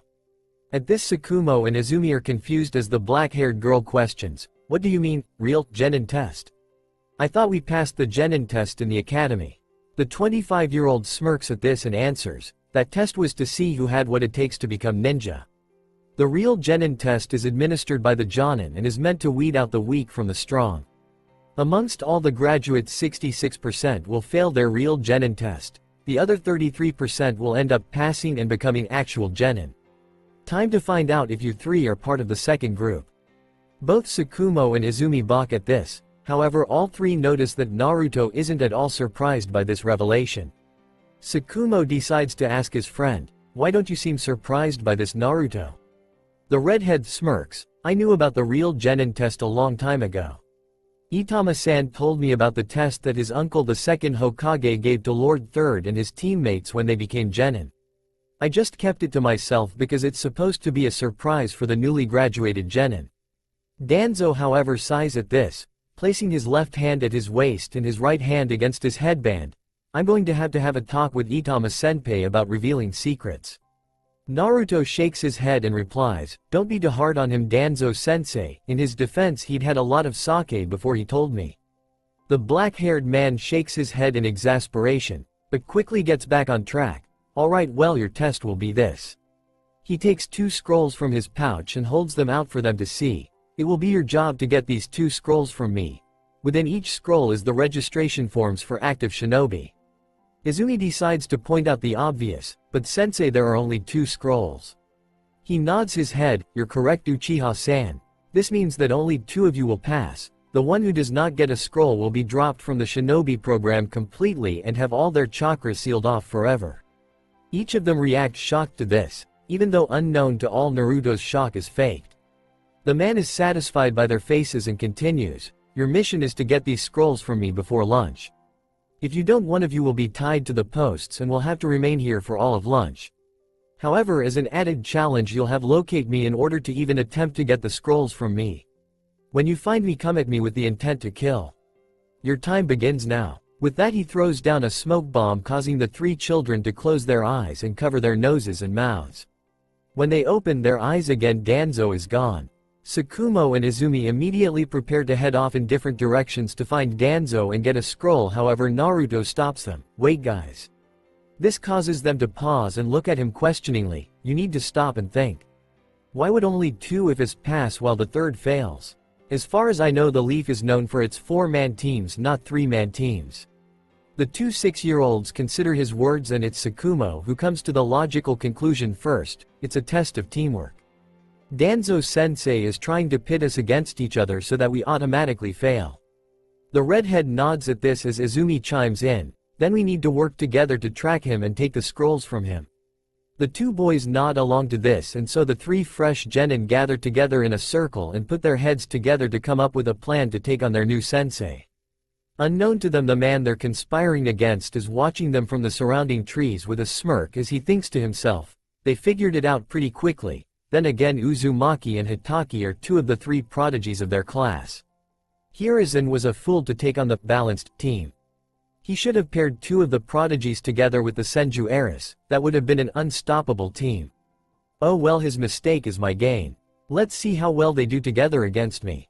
Just then 3 children break apart and Naruto proceeds to do something that shocks Danzo very much, for it is something the second Hokage used to do all the time. The redhead places a finger to the ground and closes his eyes and extends his senses, searching for Danzo's chakra signature, letting the man know the boy is a sensor. A few moments later Naruto smiles and opens his eyes and stands up, then using hand gestures signals to his teammates where their teacher is and the three proceed to vanish via body flicker. A moment later his danger sense screams at him, so he jumps off the tree branch he was sitting on, and a moment later he sees out of the corner of his eye a huge fireball set the whole tree on fire. He lands in the clearing he began in and instantly takes out a kunai to block a bunch of shuriken, then tosses the kunai in the direction the stars came from only to hear the thunk of metal hitting wood. Smart, used a replacement as soon as I threw the kunai. Then from the river he hears his red-haired student's voice call out, "Water release. Raging waves, Sweden. Miserapa." He turns to see Naruto spewing a large volume of water from his mouth like a waterfall. He speeds through hand seals quicker than the eye can see and takes a breath as he calls out, "Wind release. Vacuum wave, futon, shinkua." As he begins to spin and releases the breath he took, which compresses it into a single blade of wind which covers a large area, cutting through the wave of water. When he stops spinning he doesn't get any time to rest, as he's placed on the defensive as all three of his students attack him with taijutsu. He smiles internally as he notices them working in perfect harmony, taking in the fact that while two of them pour on the pressure the third tries to sneak a reach for his pouch to get the scrolls, only for him to send one of the others into that one. After 20 minutes of straight taijutsu he sees Izumi go through hand seals before calling out, "Demonic illusion. Hellfire. Megan. Jigoku Goka no Jutsu." A moment later he finds himself engulfed in red-hot flames. However he realizes it's just a genjutsu and so he cuts the flow of chakra through his body, and then releases a huge burst of his chakra which shatters the illusion just in time to hear Naruto say, "Hokudo Hyakuretsu Dan, 100 crack snap." As he rushes the man and unleashes a barrage of punches at him that makes it look like he has 100 fists. He notices as he's blocking all the 6-year-old strikes with ease, although most low to mid-level chunin would have trouble with them, that he is now missing his wrist and ankle weights. After the last strike Naruto hops back from the man and soon his teammates join him with smiles on their faces. He scowls at the smiles on their faces. "I don't know what you're smiling about. You haven't even gotten a hold of the scrolls from me." Just then Izumi and Sakumo go into their hip pouches and pull out the scrolls, shocking him as he goes back to his pouch and finds that the scrolls aren't there anymore. Sakumo decides to gloat a little. "You were saying Danzo-sensei? Looks like you were so busy with Naruto that you forgot it was 3-on-1. He smirks at this. "You got me there. Got to say your taijutsu is impressive, Uzumaki. Now since Hitaki and Izumi got the scrolls that means that they pass and you fail." He expects that hearing this will cause Naruto to turn on the other two, however he's further shocked when they throw the scrolls back to him with Izumi commenting, "Sorry Danzo-sensei, but if Naruto fails then so do we. After all it was him who kept us from turning on each other, and the majority of our battle plan came from him. So either pass all of us or don't pass any of us." At the end she punctuates her statement with a confident look. He turns towards Sakumo and asks, "Do you feel the same way, Hitaki?" The silver-haired boy nods his head seriously. He looks at the three of them standing together confidently and sighs, "All right then, you all pass." This causes them to all smile happily and celebrate with a group high five. "All right, settle down. Yes, you all pass and the four of us are now officially Team Danzo. As you surmised in the beginning it was a test of teamwork, and the reason that 66% fail is because they choose to look out only for themselves and not refuse to work together. They forget their history and that the reason the Leaf is the strongest of the 5 great villages is because of teamwork as established by Lord First Hokage." They nod along to his words as he continues on, "Now you have the rest of the day off. I have to go and inform Hiruzen that you 3 passed. I want you all here tomorrow at 6 AM for team training, then after lunch we'll take a couple of D ranks, then after that a couple more hours of training and then home for dinner. Now get out of here you brats." The 3 laugh at that and turn to leave. However the black-haired man calls out, "Naruto, stay back for a moment." The redhead looks confused but nods, turning to his friends, "Why don't you guys go ahead? I'll meet you guys at the Red Leaf to celebrate our becoming a team." They nod and walk off. As he turns back to the Jonin, "What did you need Danzo-sensei?" The man stares at him seriously before answering, I wanted to know about your taijutsu style. I've never heard of a Hokuto style before. Where exactly did you learn it and what's its focus? I noticed that you aimed your strikes for certain areas. Naruto blinks at this, impressed with the man's observation skills. It's actually called Hokuto Shinken. I learned it from a scroll that was in the Senju archives thanks to Mito Obasan. It's an ancient style from before the time of the Sage of the Six Paths. It focuses on attacking 708 pressure points in the human body to destroy from within. But it can also be used to heal. Danzo is shocked to hear this, and impressed by the style as it seems similar to the Hyuga clan's Gentle Fist except it doesn't target the Tenketsu. He shakes it off and nods his head to the boy. It sounds like a truly deadly style. Also, I've heard you have all 5 elemental affinities. I can't really help you much with most of them. I can teach you wind manipulation as well as some wind jutsu. And I can help with fire manipulation as it's my secondary element. Other than that, every other element you'll have to learn on your own. The redhead nods accepting to this and asks, is there anything else, Danzo-sensei? The man shakes his head at this, so the boy turns around and runs off. A few moments later, Danzo himself leaves the training ground via body flicker, making his way to the Hokage's office. Hokage office. 15 minutes later. All of the Yonnin sensei of the newly graduated genin are standing around the office of the third Hokage, however said man is absent, which is causing a few to get impatient. A few seconds later, the 25-year-old Kage arrives behind his desk via body flicker and looks at them all apologetically. Sorry to keep you all waiting, my test with Team 7 ran a little long. Well, let's begin. As I call each of your names, step forward and say if your team passed or failed. With that, he calls the Jonin of teams 1 through 6 and hears that only Team 4 passed. Then it gets to Team 7. Well, I'm happy to announce that Team 7 passed by the skin of their teeth. During the initial test, which was the bell test, they thought of only themselves. Tsunade Senju and Orochimaru Habi managed to each get a bell, while Jiraiya was tied to the stump. I failed them, then gave a secondary test. I gave a lunchbox each to Orochimaru and Tsunade and told them we would start again after lunch and not to feed Jiraiya. Then I body flickered away to hide and watch what they would do. This test they passed by each offering the boy a part of their lunches. In the end, they understood the importance of teamwork, and thus Team Hiruzen is now official. Everyone is surprised to hear this except for Danzo, who knew the man wouldn't have failed the granddaughter of the founder or the third prodigy of the academy. After that, Team 8's sensei says that her team failed, and that brings it to Danzo. Team 9 passed with flying colors.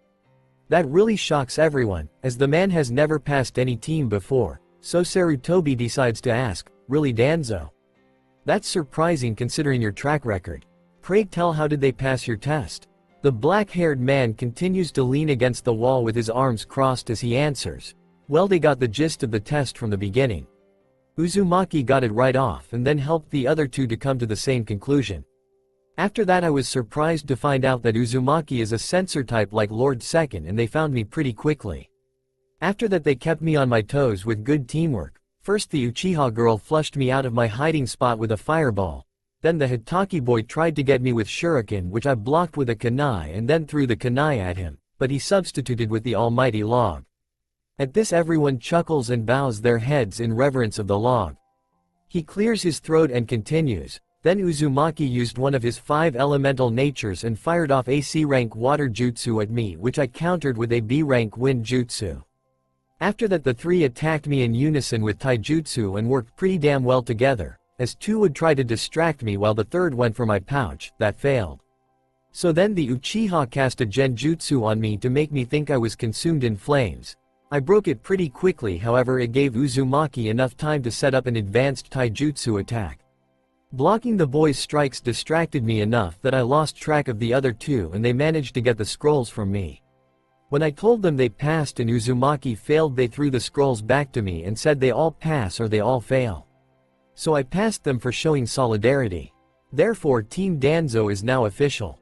Everyone looks on in shock and some pride at this. As he addresses Sarutobi, Hiruzen, I have to say you were a fool to not take all the prodigies together. That would have been an unstoppable team. As it is, the 2 prodigies I have as well as the second best female student are going to be a hell of a team. I'm actually looking forward to training the snot-nosed brats. The 3rd Hokage smiles at this. Glad to hear you say that, Danzo. I look forward to our first joint team spar training session to see who the better teacher is. After that it continues on to the last team, Team 10, who unsurprisingly failed. With that over, Sarutobi dismisses everyone except Danzo, and as the man stands there staring at his former friend and rival, he can't help but to think back to more innocent days. He quickly shakes his head and speaks to the former Anbu. Danzo, I want you to make sure you get to know your students. Cultivate relationships with them, be an older brother figure to them, and guide them down a good path. Don't be standoffish with them and treat them as disposable tools. Remember that shinobi are people and each one has something different they fight for.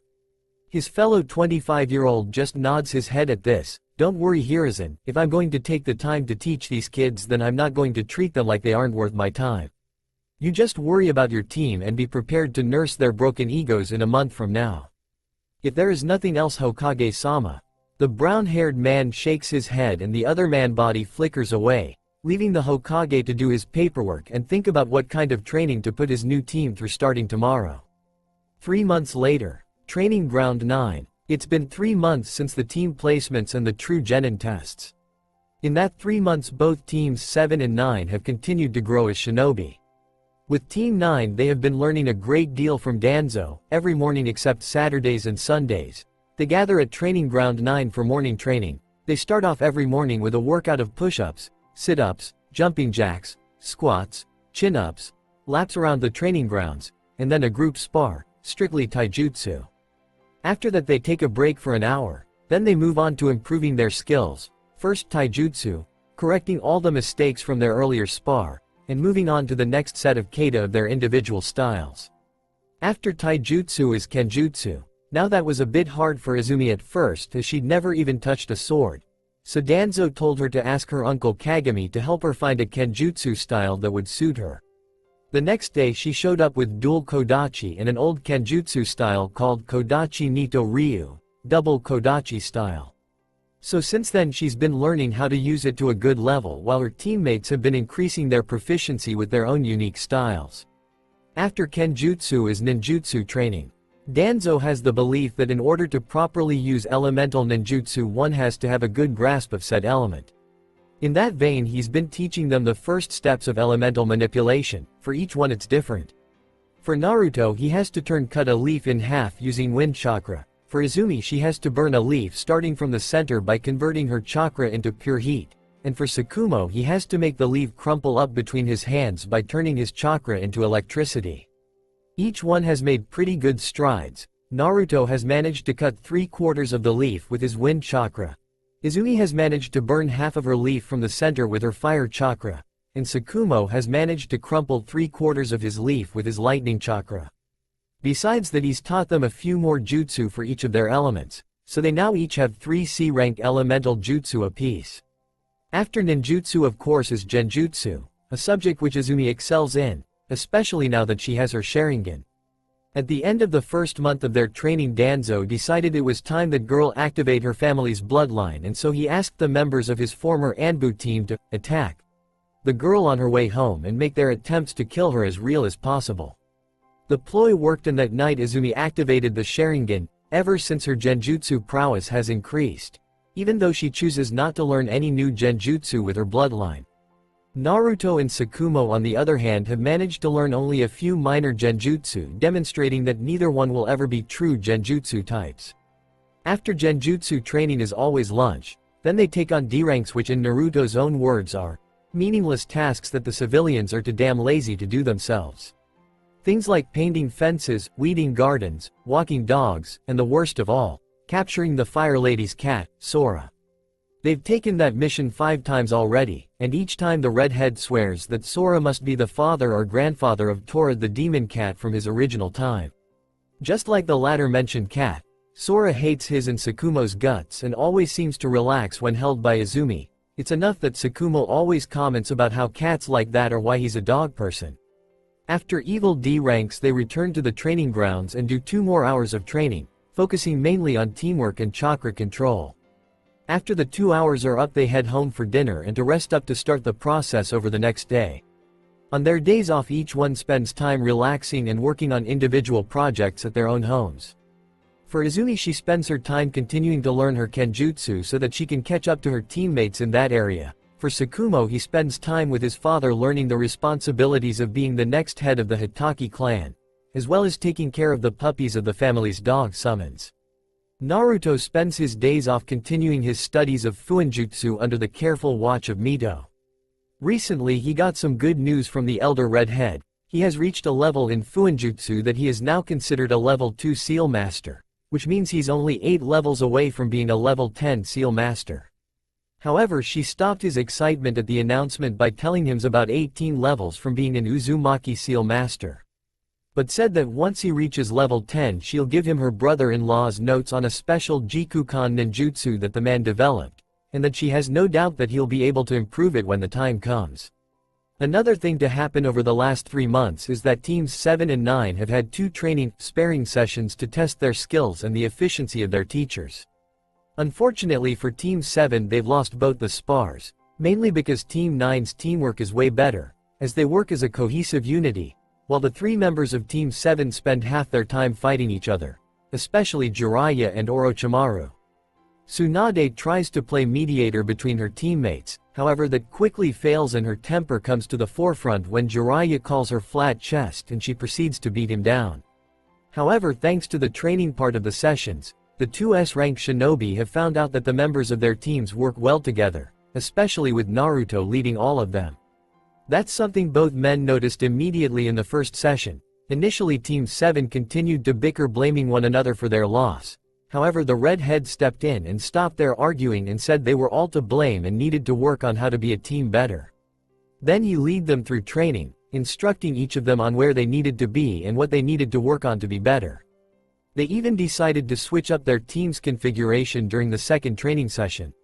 They paired Naruto with Tsunade and Jiraiya first, and the Uzumaki didn't disappoint, leading the 2 other kids to a victory over Orochimaru, Tsukumo, and Izumi in a game of capture the flag. Then they paired him with Tsukumo and Orochimaru to see if having the 3 prodigies together would work out, and it did marvelously. The 3 worked in perfect unity, each one understanding what the other was thinking immediately, and they even won the second game of capture the flag. Then they paired Naruto with the 2 girls and the same results. He led them to victory, both of them hanging on his every word and command, especially Tsunade, who they noticed has a huge crush on the boy.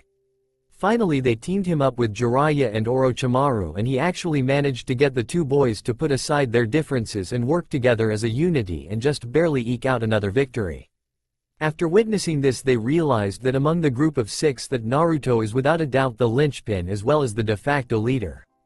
Today finds the 2 teams preparing for their 3rd spar in the last 3 months.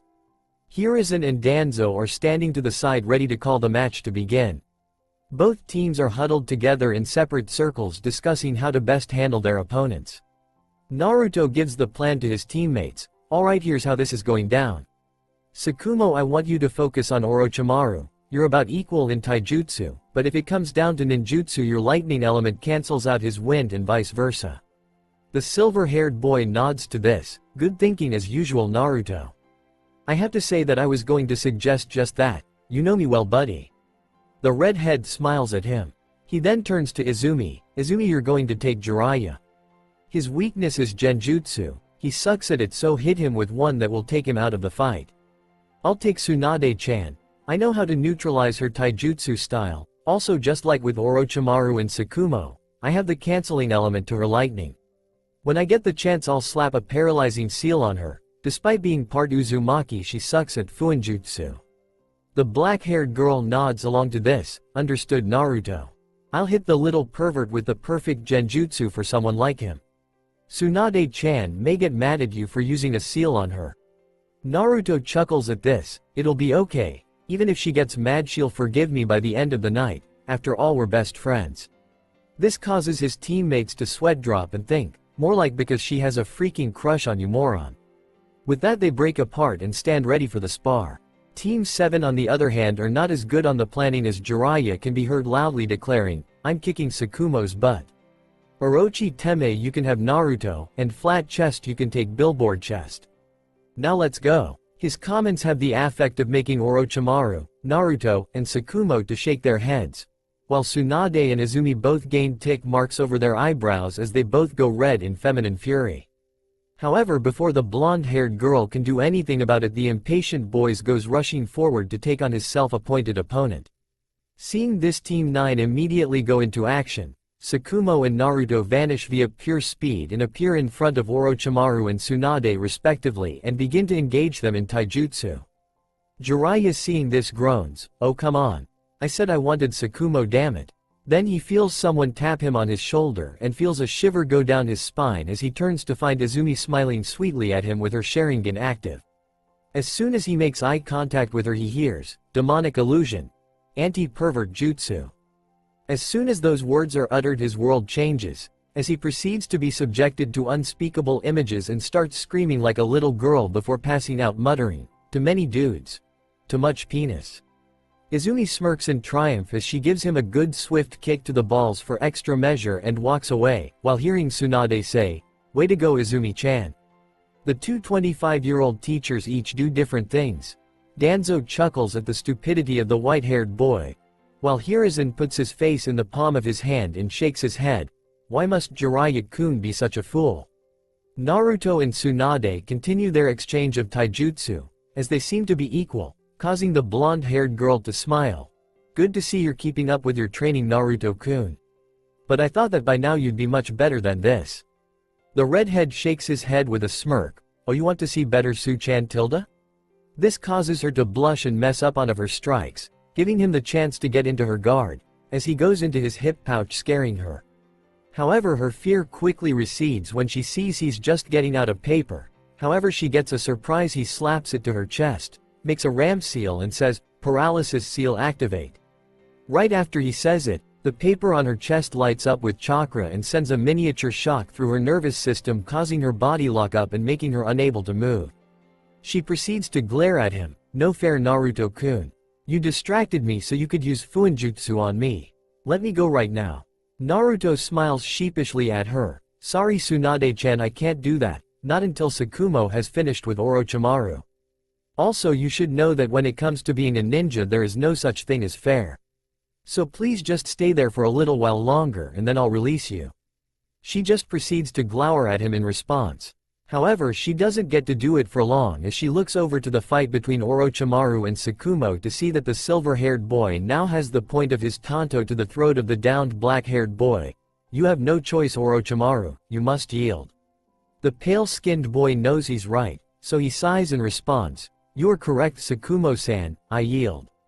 Tsukumo smiles at this as he puts his blade away and helps his friend up. Naruto proceeds to make the ram seal again and say, "Paralysis seal release." The seal on Tsunade's chest glows again and then falls off. A moment later, she finds herself able to move freely again. Izumi can be seen to be waking up Jiraiya by pouring cold water over his head. The two teachers look at them all seriously, and as Hiruzen is about to speak to his team, first a bird-masked Anbu appears kneeling in front of him. "Hokage-sama, we have a problem." The brown-haired man instantly goes into his Hokage mode. "Report." The masked man immediately responds, "Our sentries have reported that there is a large group of bandits making their way towards Tanzaku town. According to the reports, they number at least 200. Also, it appears that they are being led by a missing nin from Rock." Hiruzen takes this in and asks, "Who is the nin and what's his level?" The elite shinobi answers promptly, "The ninja in question is Daichi Kurotetsu. A rank Jonin level. The mayor of Tanzaku requests an immediate mission to take out the group." Before Sarutobi can respond again, Danzo speaks up, "My team and I would be more than happy to help the people of Tanzaku town and destroy the bandits, Hokage-sama." The brown-haired man looks at his former friend seriously. "Are you sure about this, Danzo? This mission is B rank and your team are still fresh out of the academy." The black-haired man nods his head. "Yeah, I'm sure. In fact, you could make it 2 missions. A C rank for the genin of protecting Tanzaku and eliminating the bandits, as well as a B rank for myself of taking out Kurotetsu." The third Hokage thinks about this a moment and then nods his head. "Alright then. But the condition for this is that the C rank is for both teams 7 and 9 together. I think it's time my team got some experience outside the village walls as well." Danzo nods in acceptance of this as he continues, "Alright then, teams 7 and 9. Your mission is to protect Kanzaku Town from the bandit horde, and when the opportunity presents itself, eliminate every last one of them. Danzo Shimura, sensei of Team 9. Your mission is to track down the rough rock shinobi Daichi Kuritetsu and send him to the next life. You all set out in 2 hours. Dismissed. He gets a round of yeses from all the children as they rush off to their homes to prepare for their first ever real mission. Hiruzen turns to Danzo with complete seriousness, giving the man a look that proves why he is called the god of shinobi. Their safety is in your hands, Danzo. Make sure they all come back safely and with only minor injuries, because if they die or come back seriously wounded, then I will remind you exactly why I am known as the god of shinobi. Danzo for his part seems unfazed, however he nods his head. Don't worry Hiruzen, the children will be perfectly fine. I want all them to come within even a meter of my fight with Kuritetsu. Bandits pose no real problem for shinobi, even if those shinobi are a bunch of 6-year-olds.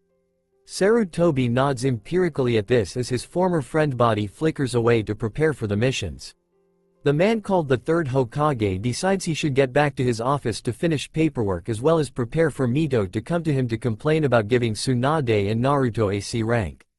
Perhaps I can convince her that there won't be any kind of problem by assigning another Jonin to watch over the 2 teams while Danzo is completing his mission. Last thing I need right now is to have the matriarch of the Senju clan screaming in my ear with that infamous Uzumaki temper. With that thought in mind, he himself body flickers back to his office hoping nothing terrible happens.